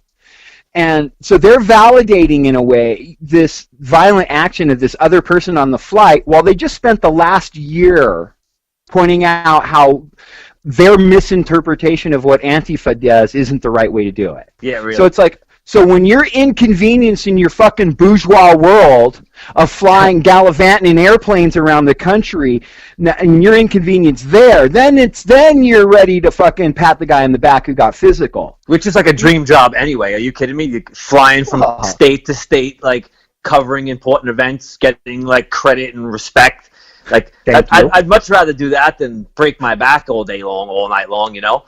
Or stand in the street with 35 fascists calling you faggot, commie, scumbag, exactly. and you know, and you know that those throwing stuff at you. Yeah, totally. And every time they have those rallies, people will tell you when the rally's over that night, you know, windows with Black Lives Matter things get broken out, and businesses, and people get assaulted and beat up. And so Antifa is literally a self-defense group. Yeah, it's like the Guardian Angels, you know. Yeah, but only with fascists. Only with fascists. Like, you know, the Guardian Angels, they've engaged in some troublesome. Yeah, activity. they were definitely problematic. You know what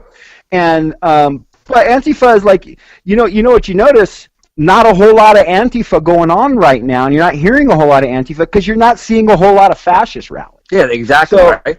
What we did worked. And I want to thank you, Bobby, for reminding people that, yes, even progressive media has got it wrong on anti-fascism and the work of anti-fascism. Well, I feel like you're only going to get the truth from, like, the most independent of media, because it's like, you know, once I guess they get to a certain level, it's like, okay, well, we're at the threshold of becoming, like, bigger, you know, so it's like we don't want to mess it up, you know, and so it's like they have to take that stand. But a lot of people are like, oh, well, Martin Luther King said, you know, to do things peacefully. Well, Malcolm X said by any means necessary. So it's like, you know, that both schools of thought, there's room for both schools of thought on the left, I feel. You know what I mean? It's like, hey, granted, of course you want to, like, resolve issues and problems, like, peacefully, but if they're not willing to be peaceful were you supposed to just stand there and be a punching bag? Like I don't get it. Like, yes, you're supposed to stand there and be a punching bag unless you get bumped from a flight in the process. That's it. unless you can't make it to Politicon on time. Right. Exactly, man. That's it. Shit. So, look, first of all, I got to tell you that we're so stoked to have you on board. We should have just started. That should have been. Yeah, we should have started with that one, huh? Yeah, man, for real, Bobby. The work that you're doing on the page is amazing, and the video work that you're doing is so cool. Can't wait to see the stuff you're going to do in the future as you get more comfortable. Because look, you've only made 2 videos in your life, basically, right? That's it. I mean, other than stuff that I would do for bands back in the day, but that doesn't count. I never sat there and recorded my voice, and I gotta put my dog in the next room so she doesn't bug out because she thinks I'm talking to her. I never did anything like that before, so it's cool, and it's weird because it's like I was actually blown away when you guys asked me to be part of it, because it's like I found out about you guys maybe 2 months ago, and I was listening to you as a fan, going to you guys for information. So to be asked to be a part of something that I actually went to for information, to be someone giving information, it's like, whoa, I just, I hope I could fill these shoes, because, you guys are definitely on point with what you guys do. You guys are and you just thanks, spew bro. facts after facts after facts. It's like, damn, we could read the same books, and it's like I can only hope to be able to interpret it as good as you. Well, I think you do, and easily. Thanks. And no, and I appreciate the compliment. But you know what? Look, dude, it was 2.5 years ago. Me and Mike were less experienced than you are right now with this stuff. We were just talking to each other and running our mouths, and we don't ever want to forget that. And now that we're having a slightly bigger platform and it's growing, it's like, well, let's give voice to fucking other people. I mean, otherwise, what the fuck are we doing? Stroking ourselves and having a circle jerk and recording it? I don't want to do that, dude. Didn't we do that? I mean, that's not what we're doing. That's not what we're doing. We did that for about a year in the beginning. No sellout media. You can just get the truth and not have to worry about there's no agenda being pushed. It's just this is what we believe, and this is what I tell people all the time. I don't share my opinions to change anyone's mind. I share them so the people that agree with me know they're not alone. So it's if people don't like what I have to say, to be quite honest, I don't give a fuck. I tell people in my neighborhood, they're that disagree with me politically. It's I don't care. We live in a blue state. Your vote doesn't matter anyway. So it's you could talk all the shit you want. It's I'm not trying to change your mind. It's you don't have to agree with me. I'm not gonna stop being your friend. I'm not gonna hate you. It's just look at something from a different point of view. That's all I ask. Don't just be so caught up in your own way. I'll even read right-wing media just to see what they're saying. I mean, 9 out of 10 times I end up insulted by the time I get to the end of the article, because it's wow, did they really dumb it down that much for the people? It's I'm insulted that they're speaking to me like this. But I don't know. I just woke up, I'm fucking stoned, and I'm just babbling away, but, you could cut me off anytime. Well, no, listen, man, it's for real. I appreciate, what you're doing with us, and if it's anything to anybody out there listening, listen, we want more punks for progress.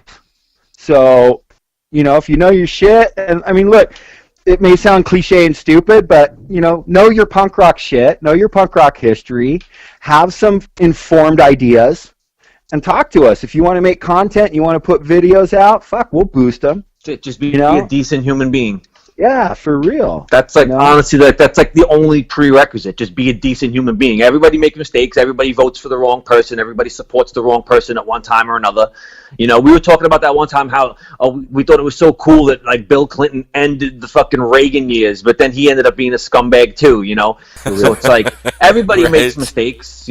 There's hope for Trump people. You don't have to fucking be on that sinking ship forever. You can get off. I would only add to the prerequisites.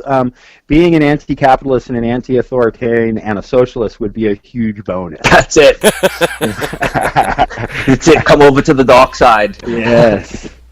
Hey, Bobby, dude, fantastic fucking report. Yeah, fantastic bro. Thanks, man. videos. And thanks so much for hanging with us. And we will talk to you next week, brother. All right, sounds good. All right, thanks, Bobby. Coolness. All right, later, bro. Really stoked he's with us.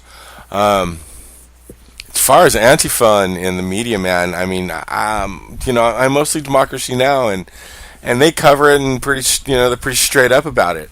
I believe in his video he talks about Cornel West, and I've heard that clip, seen that clip on Democracy Now. So, what he's saying about Antifa is definitely correct. I mean, he hit all the right points. So. Well, that's where Cornel West said that, was on Democracy Now. Yep. I saw that. Democracy Now is definitely better than most. And they're covering a lot more. Like, outlets like TYT and others, they're on the air every single day covering like a whole myriad of stuff. Like, Democracy Now comes on, they give you the 10 minutes of boom, boom, boom, boom, boom. These are sort of the headlines, and then they'll do 1 or 2 in-depth stories for the day. So they're not covering a lot. So I don't sweat them too hard for not getting. There's been times where I kind of winced at some of the things that Amy said in relation to Antifa actions, but I've never wanted to throw my beer at the TV when I was watching it. Kind of early in the morning, we drink a beer, but okay. I was just going to say, not that honestly that I'm drinking beer. You throw your coffee, okay. One of the things that you pointed out to me, and I don't know if I said it when we were talking to Bobby, is that you only see Antifa show up when there's fascists. They don't have rallies of their own. They don't march through the streets. And I think I said this maybe on the last show. But I mean, it's a big thing. Think about it. Right, Antifa only shows up when there's fascists. Right. I mean, those people are doing things. They are organizing and they are in demonstrations. But Antifa is not this existent amorphous mass of its own that it's people from all different walks of life who a lot of which will utilize the black bloc tactic of covering their faces and being sort of anonymous in public so that they can't be doxxed and other reasons, and be later targeted by law enforcement because they frickin' do that. Like when they're Berkeley police, everyone that they arrest, even though, check it out, man, my comrade that got arrested at the last fucking rally in Berkeley that I went to, charges dropped. It was bullshit, but they're still fucking tweeting out. But they're still tweeting out the mugshots. Yeah, the one that they tweeted out. Yeah, they do that to all of them. But they don't do it when they don't tweet out mugshots of everyone they arrest. Just protesters that are protesting against fascists. I don't know how we got on that from Democracy Now, but I was thinking maybe we should probably fucking check out a Radd Report with Radd Kahn, though. What do you think? Yeah, let's talk to Radd. See what he's up to. Hey, Radd, what's up? Hey. What's happening, ready man? for the Radd Report? Definitely ready for the Radd Report. So you're going to get us all up to speed on what's been going on in Brazil with the election and stabbings and stuff. What? Oh, right. Yeah. But you have music, too. I do have music. We got one of the oldest. All I know about them is that they're old and they're Brazilian and they're anti-fascist. And they are called Ratos de Porão, which literally translates to basement rats. Nice. And this is them. This is Ratos de Porão. Fuck off and die.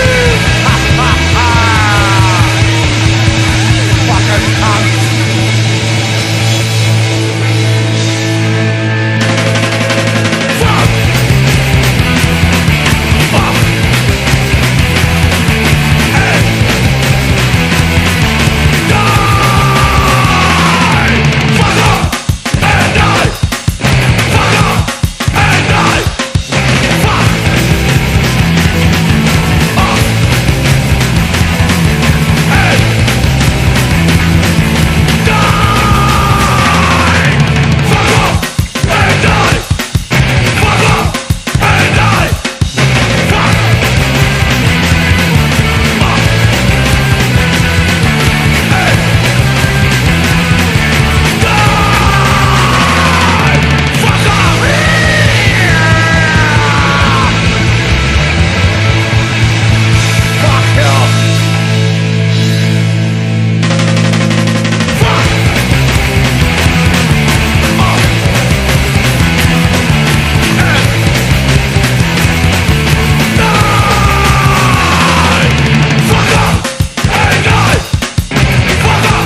Dude, I dig that track. That was very cool. Yeah, that was it. Radd Report. Yeah, that's right. Those guys, those are, the sound was also pretty familiar. I bet there was quite a scene of those sort of UK 82 sounding punk bands in Brazil, really all over. But throughout South America, and especially Brazil, it was, it got didn't really get big, but, that same cult underground following. So talk to us about... That's one of the oldest Brazilian punk bands. And so, talk to us about what? This Brazilian fascism, I guess. Yeah, Jair Bolsonaro. Yeah, this guy is So what happened since the last time I brought him up on the What the Fuck Report is, believe it or not, the day after that show was recorded, Jair Bolsonaro was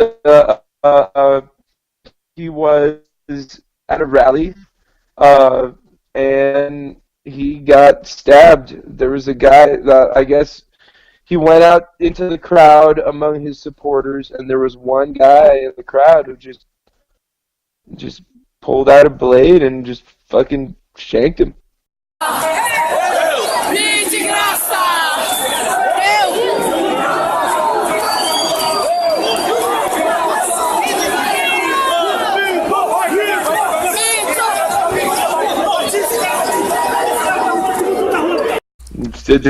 That like that was it, and then the guy immediately got tackled to the ground by all the Bolson minions, and then was arrested and taken away. And I shit you not, this is the story he told the cops, that he was there on a mission from God, and God wanted him to stab Jair Bolsonaro. Well, yeah. Well, me and the Lord, we got an understanding. We're on a mission from God. Oh, isn't that convenient? Fuck, let's just blame God, shall we? Man. I'm not. Huh? Yeah, God told him to do it. God told me to skin you alive. But dude, I just think that maybe like God really did tell him that. I think that it's actually you have a magical power you didn't know about, and if you mention people that are fascist, they mysteriously get stabbed because Donald of Trump, God the next day. Donald Trump. Donald Trump. Yeah, maybe I do. Well, it happened. It happened right outside. Right between my hometown and where my dad grew up, actually. Wow. Well, I'll tell you, I'm almost kind of relieved. I got to tell you, I'm almost kind of relieved that it was a person who thought he was on a mission from God. Because if it was an anti-fascist, like I just want to state for the record, as a devout anti-fascist, that's bad tactic. Like we discovered that and it's not what we over do. 100 years ago, right? Like there was, the sort of propaganda through the deed, or propaganda of the deed, which was a popular anarchist practice like 100 years ago, which was basically terrorist activity. Deed, that's right. And we discovered that it backlash. We are still to this day trying to undo the stereotype of anarchist meaning terrorist and stuff, and it's because of those mistakes. Absolutely. And so to find out that it wasn't an anti-fascist totally fucking up things for anti-fascists, because as much I was as really hoping it wasn't, to be honest. Right, I was like, please exactly. don't let it be. No, and not that we're not joyful that this dude, got hurt. And again, I be clear that please don't go out and fucking hurt people. No, don't people, do it. Okay? We do not. But I'm not gonna shed a fucking tear over that dude getting stabbed. I'm just not. And I am relieved, like I said, and I'm glad that you agreed that it wasn't an anti-fascist, because that's not how we fucking do things. Someone does that Donald claiming Trump. to be anti-fascist, they're lying. They're lying. They're probably fucking plants or So yeah. And I'm also glad to be an anti-fascist, like trying to frame us or something. Right. Exactly. Because what else is going on over there though? You still got Lulu. Now Lulu's locked up. Lula. Sorry. Yeah, he's locked up. I guess. Yeah, he's locked up, and I guess they decided that since he's locked up, he can't run for office. Right. Yeah, he can't run. I don't know who he appointed. Same party, but it's also, there's that issue of it's dragging a lot of single issue voters on the Bolsonaro side, because Brazil has had so many problems with corruption for so long that, of course, naturally people are sick of it, but they're so desperate to have a government without corruption, right, quote unquote, the United States. Say that is because we have plenty of corruption that happens in both of those places behind closed doors. It's just that in Brazil they're so tired of seeing it that any little thing they're like, all right, away from corruption. And I think that's an unfortunate thing that we're seeing there, that it's getting pinned on just it's not a one-sided issue. I mean, it's Brazil. Everyone there has been guilty of it at some point when they're in politics, but people are looking for all the wrong reasons, and that's unfortunately what we've seen throughout history. Times when these scapegoating kind of systems like fascism start to come back, and that's when we have to be really careful, and it sounds like we haven't been. No. So when exactly is the election? Do you know the exact date of the election? No, I know it's in I think it's in October. Okay. I don't know the date.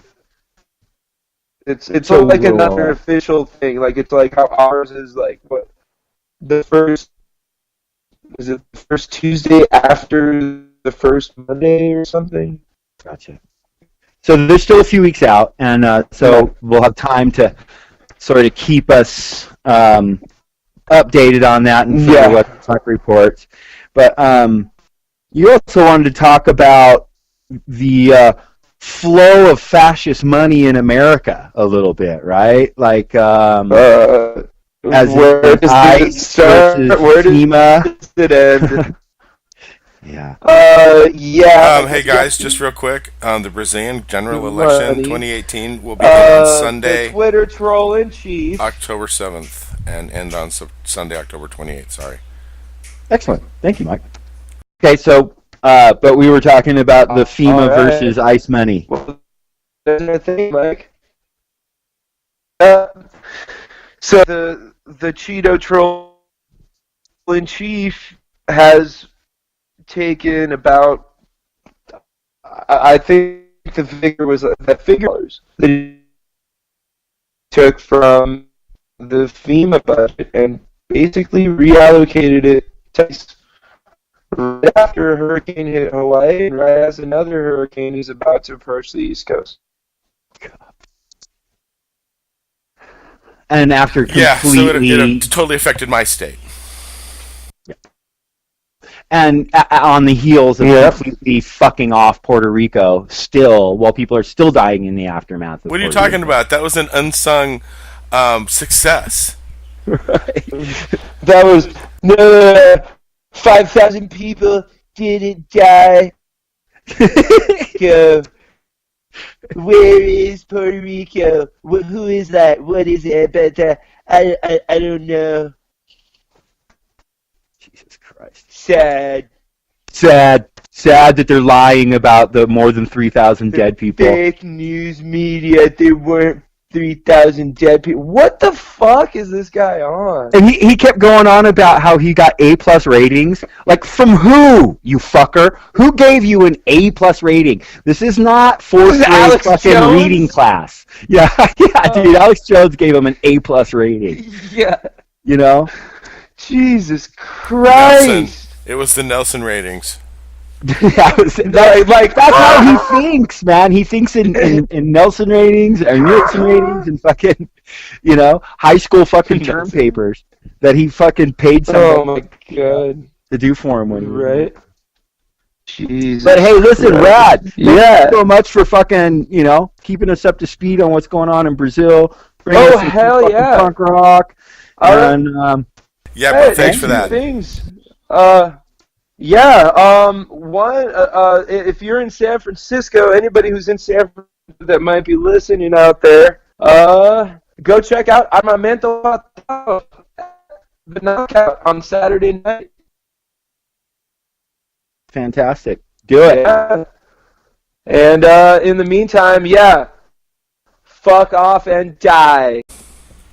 Dude, honestly, forgive the cliche, but Radd is fucking rad. No, I'm serious. I really like that dude.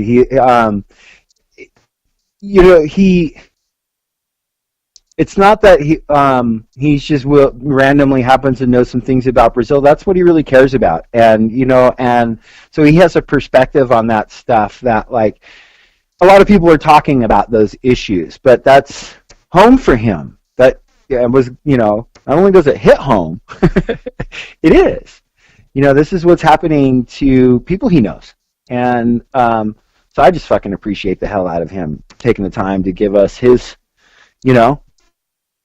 closer perspective to it, and so awesome. Thank you. Thanks, and he knows all kinds of fucking Brazilian punk rock shit, and he's like sent us links to stuff, and it's fucking cool shit, and a lot of good anarcho punk rock. New anarchist punk rock stuff that I'm just oblivious to because I'm old and just want to listen to the germs, I guess. But anyway, thanks, Radd. But what time it is? What time is it? I don't know. I'm confused. We have so many fucking reports coming at us from every fucking direction. I don't know whose turn it is now. It's somebody's. Let's just hit the answer on the connection there and see who starts talking. What does Mr. Rogers say? Let's see who's at the door. Hi, hey, Shannon. Hey. So you have a scene report and I hope a video as well. I do have a video. It's a band called Glitter Trash. And the video is called Choppers. Let's play it. Do it.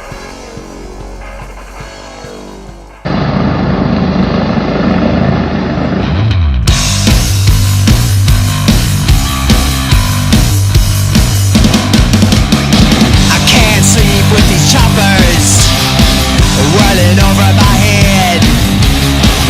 No sleep with the police shooting everyone dead. Can't sleep, no sleep. I can't sleep, baby, just can't sleep with these choppers. Whoa, these choppers. Can't sleep, so watching TV got me really depressed. Terrorists mowing down people, whole world in distress. No sleep with a missile pointed right at my head. He's got his finger on the button. Once it's all dead. Can't sleep, no sleep. I can't sleep, baby, just can't sleep with these choppers. Woo, these choppers. Chop it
Yeah, so tell us about the Glitter Trash.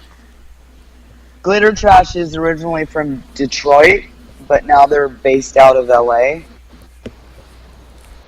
And that song in particular, it's awesome. It's awesome. They're high energy, just kind of get down rock and roll, and I freaking love them. I do. But, what was I going to say? Ricky Menace, who does Taxi TV, that's who turned me on to them. I was oblivious. Taxi TV rules. Taxi TV's awesome. If you don't follow them, shout you need out to follow Ricky, them. because he turns me on to some good music. So, what's on the Glitter report Trash. this week? The report this week starts on Friday, September 21st at 2:30 p.m. in Santa Ana. They're having an International Day of Peace funeral march. All the goths, just go. You're supposed to wear black. I'm serious. Come on now. Show That up. sounds awesome. But should they have something on their shoulder, Shannon? If they're goths and they go? Well, as long as it isn't a real one or made out of leather or something, I guess they could put a sloth on their shoulder. Yeah. Yeah, you Jeez shared Louise, that. is that thing taken off? I'm like, I know. I've seen it before, and I always chuckle when I see it because I know sloth on a goth. But it, if people don't know, they're going to be like, what? Have to think about it. So anyway, what Shannon's talking about is she shared a post on our Facebook page that just said, you've heard of Elf on a Shelf, but have you heard of? And then there's a picture of a goth person with an animal over their shoulder. So it's sloth on a goth. And it's been shared 1,600 trillion times for some reason. What? Other than you should fucking care or I fucking whatever that one. It was a graffiti art piece, I believe. That one, and then the Statue of Liberty in the. Right. Yeah, those are this is just stupid. But anyway, there's a goth show. Is it an actual goth show? It's not a goth show. It's an International Day of Peace march, but it's a funeral march. It's addressing the millions of lives who died in our current wars. It lists all of them.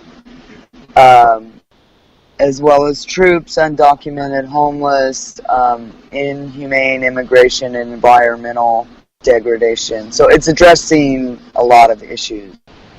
That starts again at 2:30. It's at 411 West 4th Street in Santa Ana.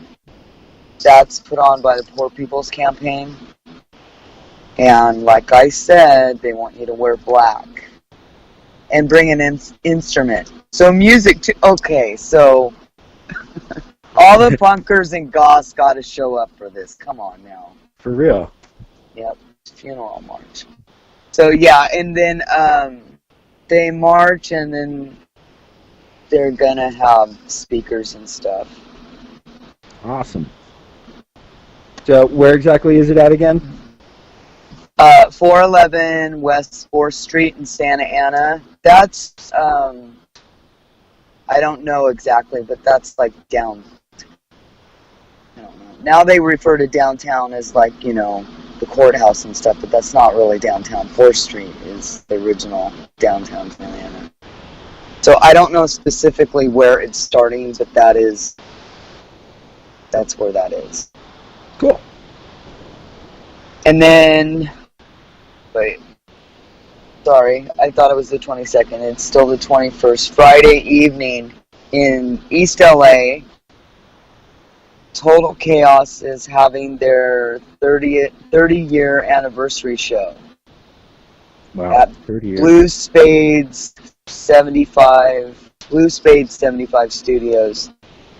It starts at 7. There's 7 bands playing. And Total Massacre is one of them. Nice. Shout out to Captain No Fun. Go. I said I'd go. It's in East LA. Yes. I'm bringing Karina just in case I get lost, and the person I need to speak with, I speak some words. I can't chit-chat. No, dude, congrats to all the Total Massacre guys. That's a fucking great show to get thrown onto, man. So fucking congrats. Yeah, Total Chaos goes on at 11:20. I'm like, what? Oh my God, we're getting old. Well, I'm going to be in East LA, and I have to drive back to Chino and where I live. Oh my God, come on. To drop Karina off. I know, but I'm 50, and it just, I'm like, that's a long freaking night. I'm thinking about it. Whatever, I'm going because this is just ridiculous.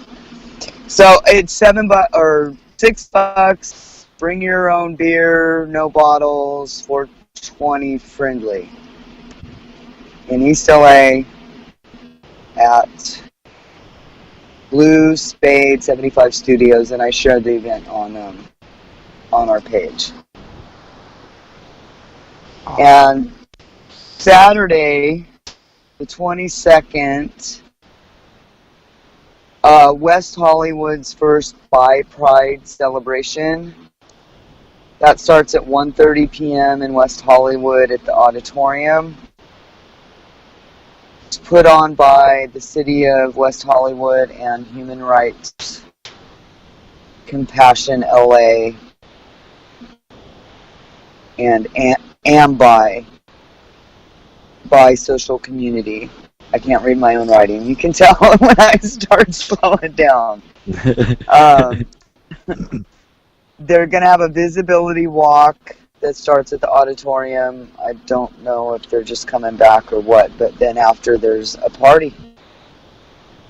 Word. So that should be exciting. First one. First annual? First annual.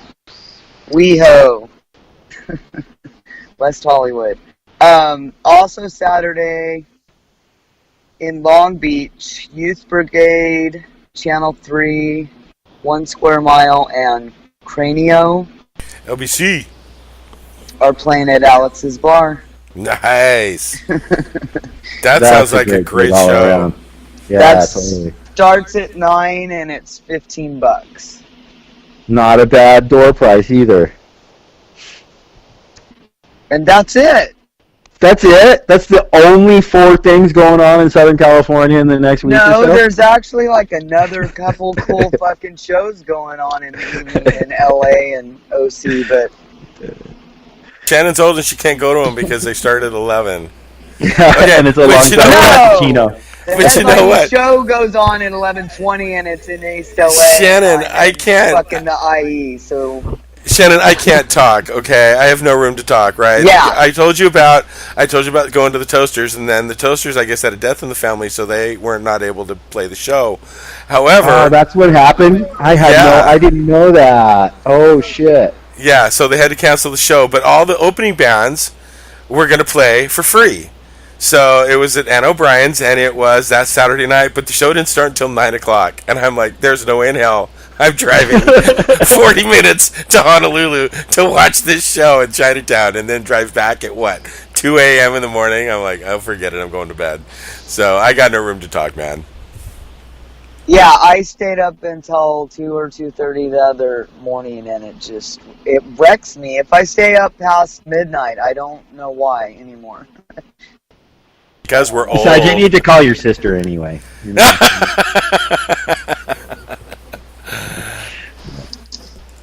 So, hey, Shannon, fantastic report, but I was thinking... Oh, you know what? What? I don't know where, but I know it's in LA. Glitter Trash is playing on the 29th again, and I'm going to try to go to that because I missed the Doll Hut show. Yes, you did. But Ricky got footage, and I shared it. Yes, so you did. Awesome. Anyway, okay. But, again, thank you for an awesome report. Well, why don't you stick around, and because they got this whole Brett Kavanaugh thing going on, and we thought maybe we'd shoot the shit about it. Gosh. Yeah. Yeah. So, yeah, I mean, so much information came in the last couple days. Yeah, and why don't you know, I mean, me and Mike, we kind of mentioned it briefly in the very opening of the show. We didn't talk too much about it, but like, it's, I mean, my take really, like what I said to Mike, was that I just, fuck, it's all just so fucking gross. Like, everything attached to this president is fucking gross. All these people around him are just these people who have just lived these lives of fucking privilege and gotten away with just the worst shit and continue to, and they don't care. It's like brazen, and it's and we have to point out the individual disgustingness of each of these people, but it's like it's almost exhausting, the mass of grossness. It is. So it's like I don't even want to talk about it, but he's a fucking Supreme Court nominee. How can we not acknowledge it? And well, and the whole thing is this did happen once before, something similar, and she wasn't believed. Right. So it. Yeah, but still, now come on. You don't have a list of fucking 65 friends from high school, people you went to high school with, that are in your pocket that you can pop out in less than 48 hours and go, okay, yeah, well, here, come on, they're squashing records. They're not showing his when he went to an all-male school too. Well, look, it's either people he freaking paid off, so he already had the fucking list. Like Trump pays, we know this happens. It happens in the music industry. It happens in Hollywood. It happens everywhere, okay? It's not like we don't know that women don't get their asses grabbed and talked to in certain ways, and we know this. Men know this, It's not like we don't know, but we always blame, the woman, innocent until proven guilty, and she's a lying bitch, which, it starts before the prejudice, the shaming and the blaming, and it's ridiculous. Anyway, the point I was gonna make was she passed a lie detector test in July. Now I don't recall if it was the end or the beginning, but so he's had that amount of time anyway, right? Yeah. Well, I would say, as far as I know that the timing thing has been a real issue, and whether Dianne Feinstein held on to it, and whether it's a political play, and of course, I mean, let's be real. Politics is going to play a role in this, and the timing of it does have some bearing. But there's all this controversy about how did they come up with the 65 names, and how they must have known this forever. And I would just say, kind of like this, is that the second Trump decided he wanted Brett Kavanaugh, which was based on this is a dude who's a judge, he's a total right-winger who... And how long has it been? I'll get to it, so he's a total right-winger who they're confident will vote in right-wing favor in terms of Roe v. Wade, but for Trump, and everyone's saying this, and I think there's truth to it, is that he will rule against indicting a sitting president. So to me, Trump just made a knee-jerk choice.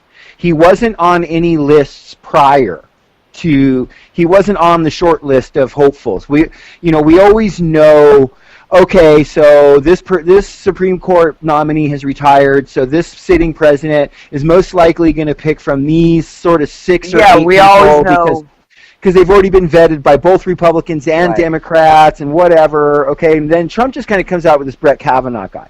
So what I think is the instant he fucking started making mention, the political operatives on both sides did what they do and are supposed to do, is they went and found out everything about Kavanaugh. Okay, so they've known since probably a week or so after that Trump first started mentioning him, what that there was this stuff out there, okay? And then that's when they start, putting the list of names together for whenever Dianne Feinstein decides to come out with it, Right. And so to me, it doesn't seem like all that surprising I don't know. That's just my perspective, because everybody else is like, "Holy shit, what the hell's going on?" Well, not just you, Mike. Not just you, bro. All the different outlets that I watch and respect for the most part are like, "That's shady," and what the fuck is that about? But I just. And then ultimately, and I'll say this, Shannon, and I really do want to hear what your thoughts on Kavanaugh in general and the accusations. I really want to hear what you have to say about it. Okay, but ultimately, it's like, fuck, totally lost it. What was I saying? Help me. What was I saying? Where is Mike? I'm right here. I'm listening. No, you... Damn it, because I remember the last thing you said about, shit. You're asking me and I'm brain dead. Mike, you were talking about Feinstein and all the publications. Well, we were talking about and Mike, that it's not that big of a deal. It's on every outlet, and I'm kind of freaking out about it. Everybody's kind of freaking out about it because it's on every outlet. But you're not okay. Yeah, I'm ready. Okay, go. But in the end, it's like, okay, so it's a 50-50 chance whether he'll be nominated at this point, I guess. Okay, and. Dude, that's too much. So if he is, and if he is, well, to me that specific number I want to make, which is that okay, he's either going to get nominated or he's not, and if or appointed. But if he's not, they're just going to appoint some other total smarmy fucking shitbag. All the other right. things. There's no one else on Donald Trump's list. Right, but there's no one else on his list of possible Supreme Court nominees that right, but they're trying to ram this through while they still have a majority in Congress. Right. Mm-hmm. Right. That's exactly it right there. Thank you, Mike. That is a very important point to make. Thank you. But I mean, so that's why it's like, I don't know why. I don't know. I mean, they might have had trouble with, these women get threatened. It's not like that doesn't happen. Okay. Well, and this woman has an impeccable fucking resume. Exactly. Isn't she a judge? People with Trump. No. Oh, okay. I don't know. I didn't hear the whole story. Yeah. She's what? Is it Polytech or Cal Poly or? Yeah, she's a professor or something. Stanford. Yeah, she's a professor. I believe it's Stanford, but I don't know. But and there's a record of her 6 years ago talking to her therapist about it and naming him. Oh, psychology. That's what she. Right. Is a there professor. Shoot. Oh, it's two things with Kavanaugh though. The vice president, the whole Roe v. Wade thing, okay? So it's self-serving in two ways. And then Trump, because he knows he's guilty already of shit and people are going down and he wants to be pardoned. Yeah, I believe there's part of that too. Now, there's a whole other thing with the dude, in that I read this article about 12 court reporters coming forward about sexual harassment, Kavanaugh. No shit, I hadn't heard that. I just read that a couple hours ago. 12 court reporters? I think I shared it on the page. So, yeah. I don't know. What a freaking little but they're like kind of wishy-washy too, with if they're coming forward or whatever. So, people sit there, the Me Too movement, I keep hearing it, and it's not just the right. But it's just, this misogyny is like so grotesque. It's so fucking disgusting. It's gross. It bums me out on a daily basis, People just don't pull their fucking head out of their ass. Like, it's not okay to just treat another gender just like you see fit, you know? I mean... Well, and Mike and I, we were talking earlier about, you know, Kenneth Starr. You know, how he's now, you know, like... Dude who... They impeach the Clinton over... You can talk about the power dynamic and whatever, but a consensual thing... Lying to Congress. And yeah, he was still an asshole. He took advantage of his, you know, that's not cool, but it wasn't rape. She never said, you know... It was consensual. It was. She said it was consensual. They tried to impeach him because he lied to Congress about it. I mean... But Clinton then Kenneth can't Starr keep was his the one penis in his pants. It doesn't matter. Kenneth Starr was the one that brought him up. That was the investigator in this, and now he's like, "Oh yeah, but you can't impeach a president. Oh, it's okay if it's a Democrat, but it's not okay if it's fucking Trump." And he said in the same statement that he would still, to this day, vote to remove Clinton from office. So, but you know, you can't impeach Trump on that, on you know, obstructing justice. You know. Well, remember Kavanaugh? We talked about this before. He had something to do with Starr. He was somehow involved in that. Right, he worked on that with him. So now this guy, wow, man. You see? So he can be on the Supreme Court for 30 fucking years? And overturn Roe versus Wade? This is total, like, you know... Gorsuch wasn't bad enough. I don't know if life is imitating art or art is it's like The Handmaiden. Fucking so that's what. And here we are again. Here we are again, where like and Susan Collins gets to decide the fate of fucking women across the nation right now. And Women's March is flashing stuff in Maine on the, I guess, the state capitol. But you know what, guys? The liberals are out of control and taking over the world and destroying everything. They're the violent ones. Yeah, in the minority. But Susan Collins holds the fate of fucking women across this nation in her Republican fucking hand. And not just women, workers, the LGBTQI community. Like, this guy is the devil. I'm sorry. Although I think Pence is kind of the devil. I was going to say, we got to throw Pence in there somewhere. Trump isn't the devil. He's Trump the fool. Is just a fucking narcissistic. He's the Kavanaugh's bro. Kavanaugh's like, what's up? Kavanaugh's that dude. It's like, what's up, bro? He's not though. Yeah. That's who he was. Though. Now he's all sophisticated and he's a judge now. But that's who he was. He was Look, that people that do that perpetually, repetitively, however you want to call it, to women, that's a control thing. And he's a fucking judge, right? So yeah, I don't know where he was a lawyer, right? First, so he wasn't a cop, but whatever. You know where I'm going with that. It's power. I mean, rape isn't about sex. It's about control. And power. And power. So is capitalism. About power. And control. That's how you get control nowadays, ain't it?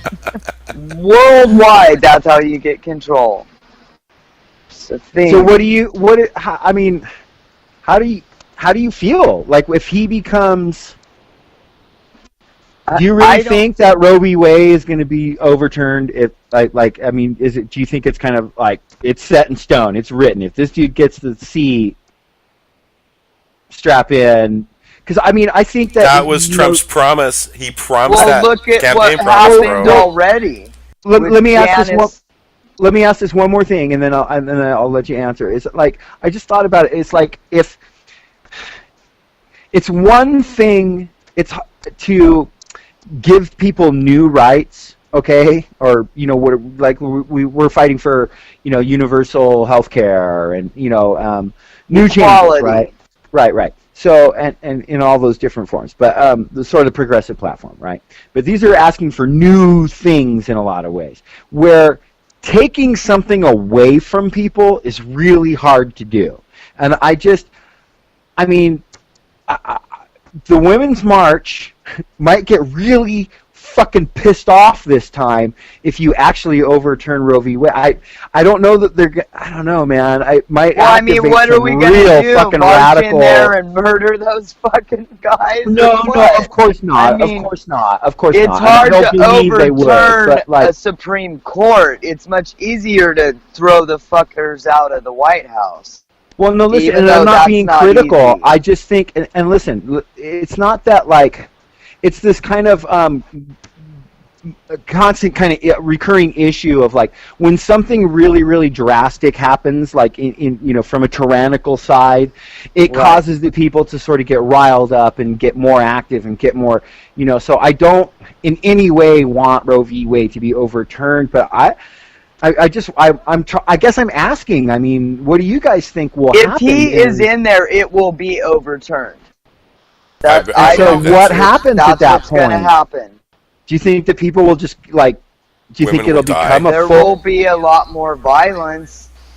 The people on the street. I just don't think women are going to take it. The Women's March, I don't think is going to be quite as passive. That was kind of the point I'm getting at. Point. That and I wasn't trying to criticize the Women's March. I agree with you. That was what I was trying to say, Shannon. Is that people will become more radical. Yeah.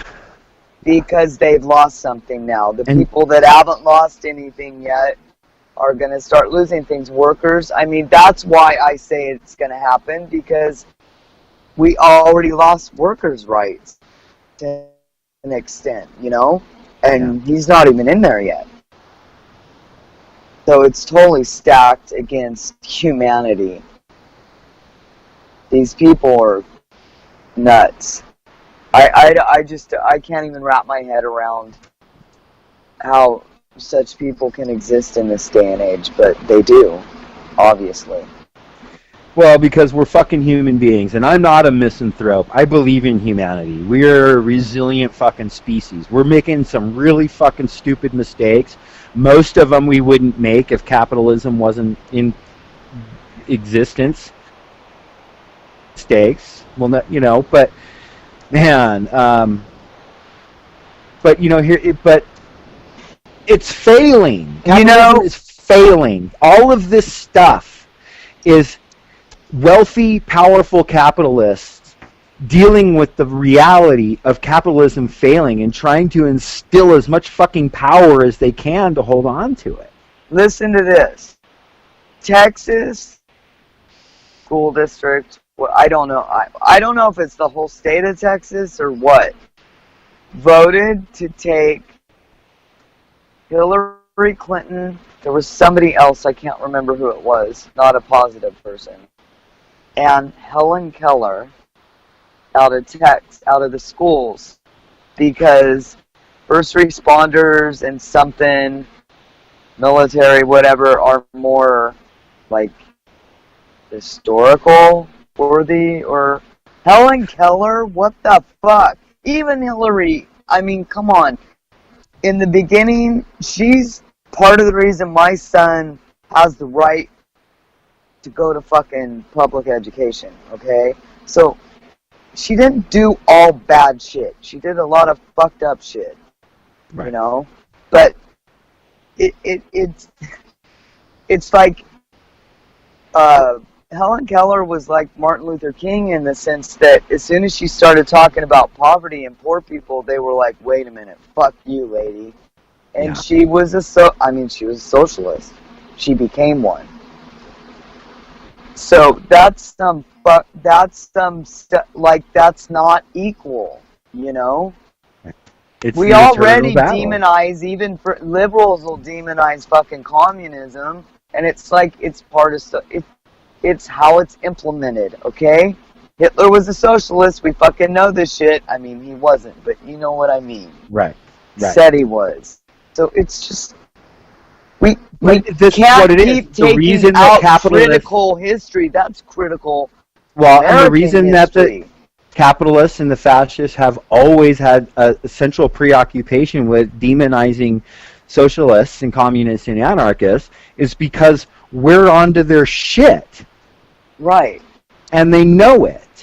So they don't want anybody else to know that we're onto their bullshit. So they have to demonize us in the most, virulent, over-the-top way possible, so that nobody will listen to us, and then their fascism can just continue to chug along. Right. And now, at this point, they've got people so into hating us that at the same time they love power.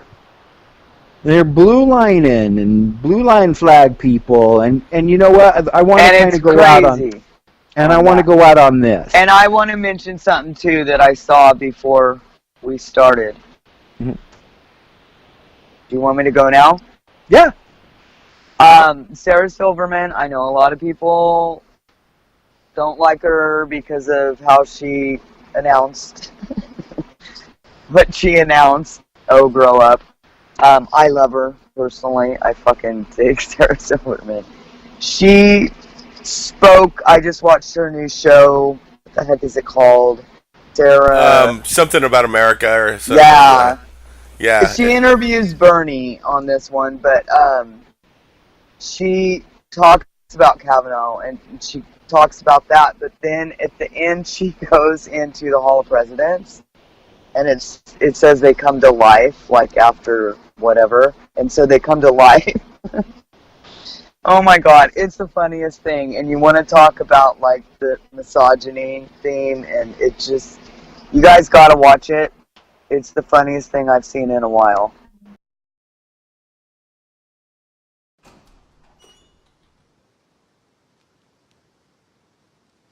This is so cool. I can't believe I'm getting my own private tour of the Hall of Presidents. It smells just like I imagined. Do you mind if I take a closer look? I insist. Oh. Wow. Just so you know, history really comes to life here after hours. I mean, like they really come to life, like in that movie. Yeah. Huh.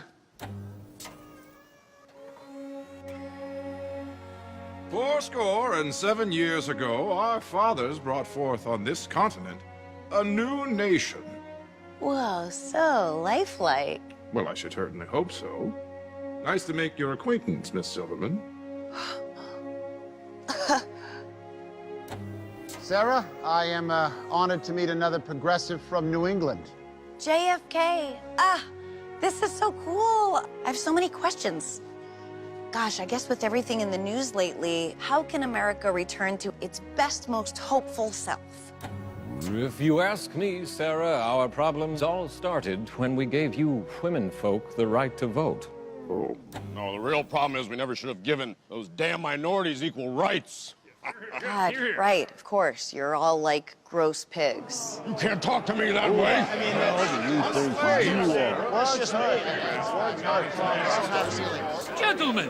Gentlemen, please. I know that dude. That's George Washington, father of our country. Sarah, I cannot tell a lie. I loved having slaves. God, right. How many of you own slaves again? Nixon? Oh, yeah. I had a secret one. What can I say? I'm a sick puppy. It's depressing. I'll just keep it light. Washington, is the wooden teeth thing true? It is. I also have a wooden and grass pubes. You're kidding me. Oh my God. So does that mean you have do you have acorns for balls? No, regular balls. Come on. All right, don't act like that's a ridiculous question. It's weirder that you have real balls. Who has a wooden grass pubes and real balls? Hey, you want to know the worst part about having wooden teeth? When you go down on Martha, she gets splinters. What? No. Gum. You know, I told Kim Jong-un, I told the guy, I said, I could get with Kathy Ireland in 1986. So beautiful, so gorgeous. And I said, hey, why don't we get with the cast of Dallas? Because I know Patrick Duffy personally. Shut the America! Take her anywhere you want, and we'll... Yes. Good job, Sarah. Our president. All right, look, so America's got a spotty history at best, but some of you did a lot of good. FDR won World War II, and he passed Social Security. Yes, but internment camps. Right. Well, LBJ, Civil Rights Act. Vietnam? Plus, he said that pantyhose ruined finger. Wow. Huh. He really did. You can look it up on Wikipedia. Fine. At least we had Obama. Drone strikes, record deportations, tan suits. Go baby! What is that word he keeps saying? Why does he keep repeating nonsense? Use it in a sentence, face. Did he plug himself back in? What about me, Sarah? You voted for me twice. Yeah, I did. I used to love you, but, then I realized you're a pig who abused your power to take sexual advantage of an intern. With all due respect, Grover Cleveland also banged a college girl while he was president, and I did too. Okay, that is exactly why you can't even pinpoint the moment when America went wrong, because it was never really right. We were founded by assholes. We've always been run by assholes. That's right. I am a crook. I did have sexual relations with that woman. Ich bin ein hound. This just makes me want to give up. No, don't say that, Sarah. Even though I was assassinated. Hey, I was also assassinated by a second gunman on the grassy knoll. Oh. Holy confirmation. Guys, I was assassinated too. No one cares, Garfield. Yeah, go eat some lasagna, you bearded hippie bitch. I hate Mondays. The only thing is Abe doesn't mention the Indian Wars. That's the one thing I hate that people forget. He wasn't perfect either. But that's kind of what the theme is about too. It's not just misogyny, but it's also, the theme that they were all misogynists, every single president. And then it's also just talks about how none of them were perfect. Well, listen, I want to go out on this, and it's something that you shared, Shannon, that I was blown away by. But it is a classic, much loved and celebrated Italian anti-fascist song that Tom Waits did a version of. Yeah, I thought you shared that. I don't know. Well, maybe Bobby O shared it, so maybe I'm giving love where it don't belong. Or maybe Radd Kahn shared it. You know what? I think another organizer friend shared it, and then I don't know what happened. Anyway, but that's how I found it, was on our page, and I just love the hell out of Tom Waits. I did share it to the page. Yeah, so I just love the hell out of Tom Waits and have for years. And for him to do this track and to do it such justice is just, I was floored. And it's just beautiful. It really is. And so I want to go out on that, but I fucking love you guys. Love you too. Love you too. And much love to everyone out there listening and following and doing thanks, stuff guys. like sharing our videos and subbing and then sharing and then liking and doing all the welcome. Business. Yeah. Yep.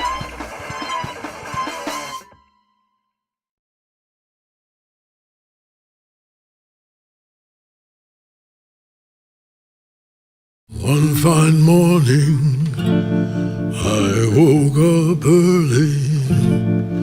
Bella ciao, bella ciao, bella ciao. One fine morning, I woke up early to find the fascists at my door. Oh, partigiano, please take me with you. Bella ciao, bella ciao, goodbye beautiful. Oh partigiano, please take me with you. I'm not afraid anymore.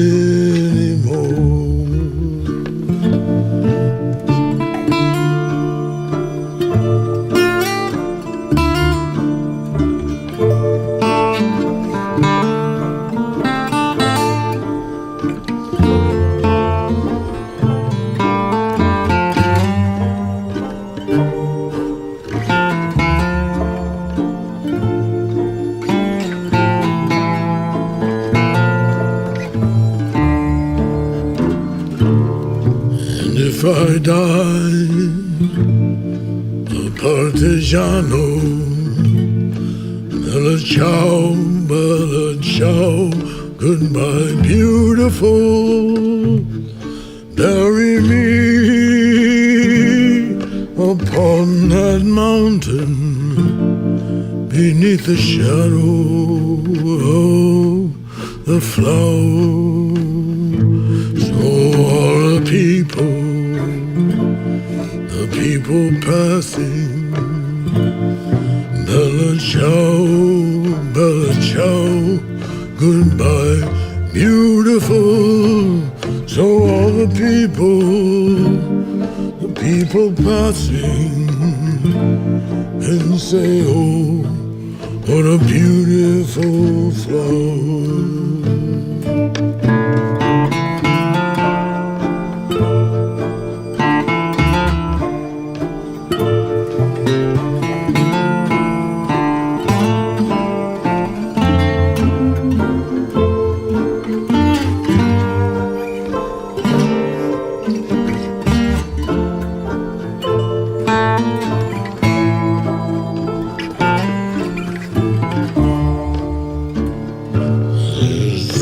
The flower of the partisan, bella ciao, bella ciao, bella ciao. This is the flower of the partisan who died for freedom. This is the flower of the partisan who died for freedom.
Neighbor, welcome again to this neighborhood. I'd like to show you something. You know what this is? Well, maybe if I press this button. This is a cassette player with a little cassette in here, and there's nothing written on it, so we'll just have to play it to see what it is.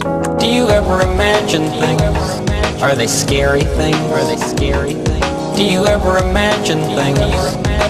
Things you'd like to have? Did you ever see a cat's eyes in the dark and wonder what they were? Did you ever pretend about things like that before? Did you ever grow anything in the garden of your mind? You can grow ideas in the garden of your mind. It's good to be curious about many things. You can think about things and make believe. All you have to do is think and they'll grow.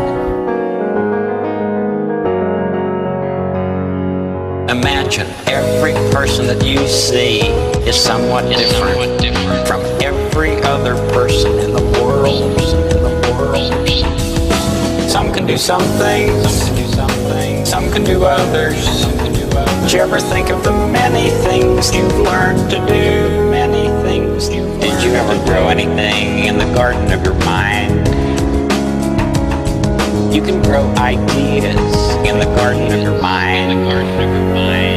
It's good to be curious about many things. You can think about things and make believe. All you have to do is think and they'll grow. Did you feel like going like that? Let's give the fish some food. Mr. McFeely, I didn't order any whistles. That's what they call a slide whistle. Did you feel like going like that? There are so many things to learn about in this world, and so many people who can help us learn. So many people who can help us learn. Did you ever grow anything in the garden of your mind? You can grow ideas in the garden of your mind. It's good to be curious about many things. You can think about things and make believe. All you have to do is think. You can think about things and make believe. All you have to do is think, and they'll grow.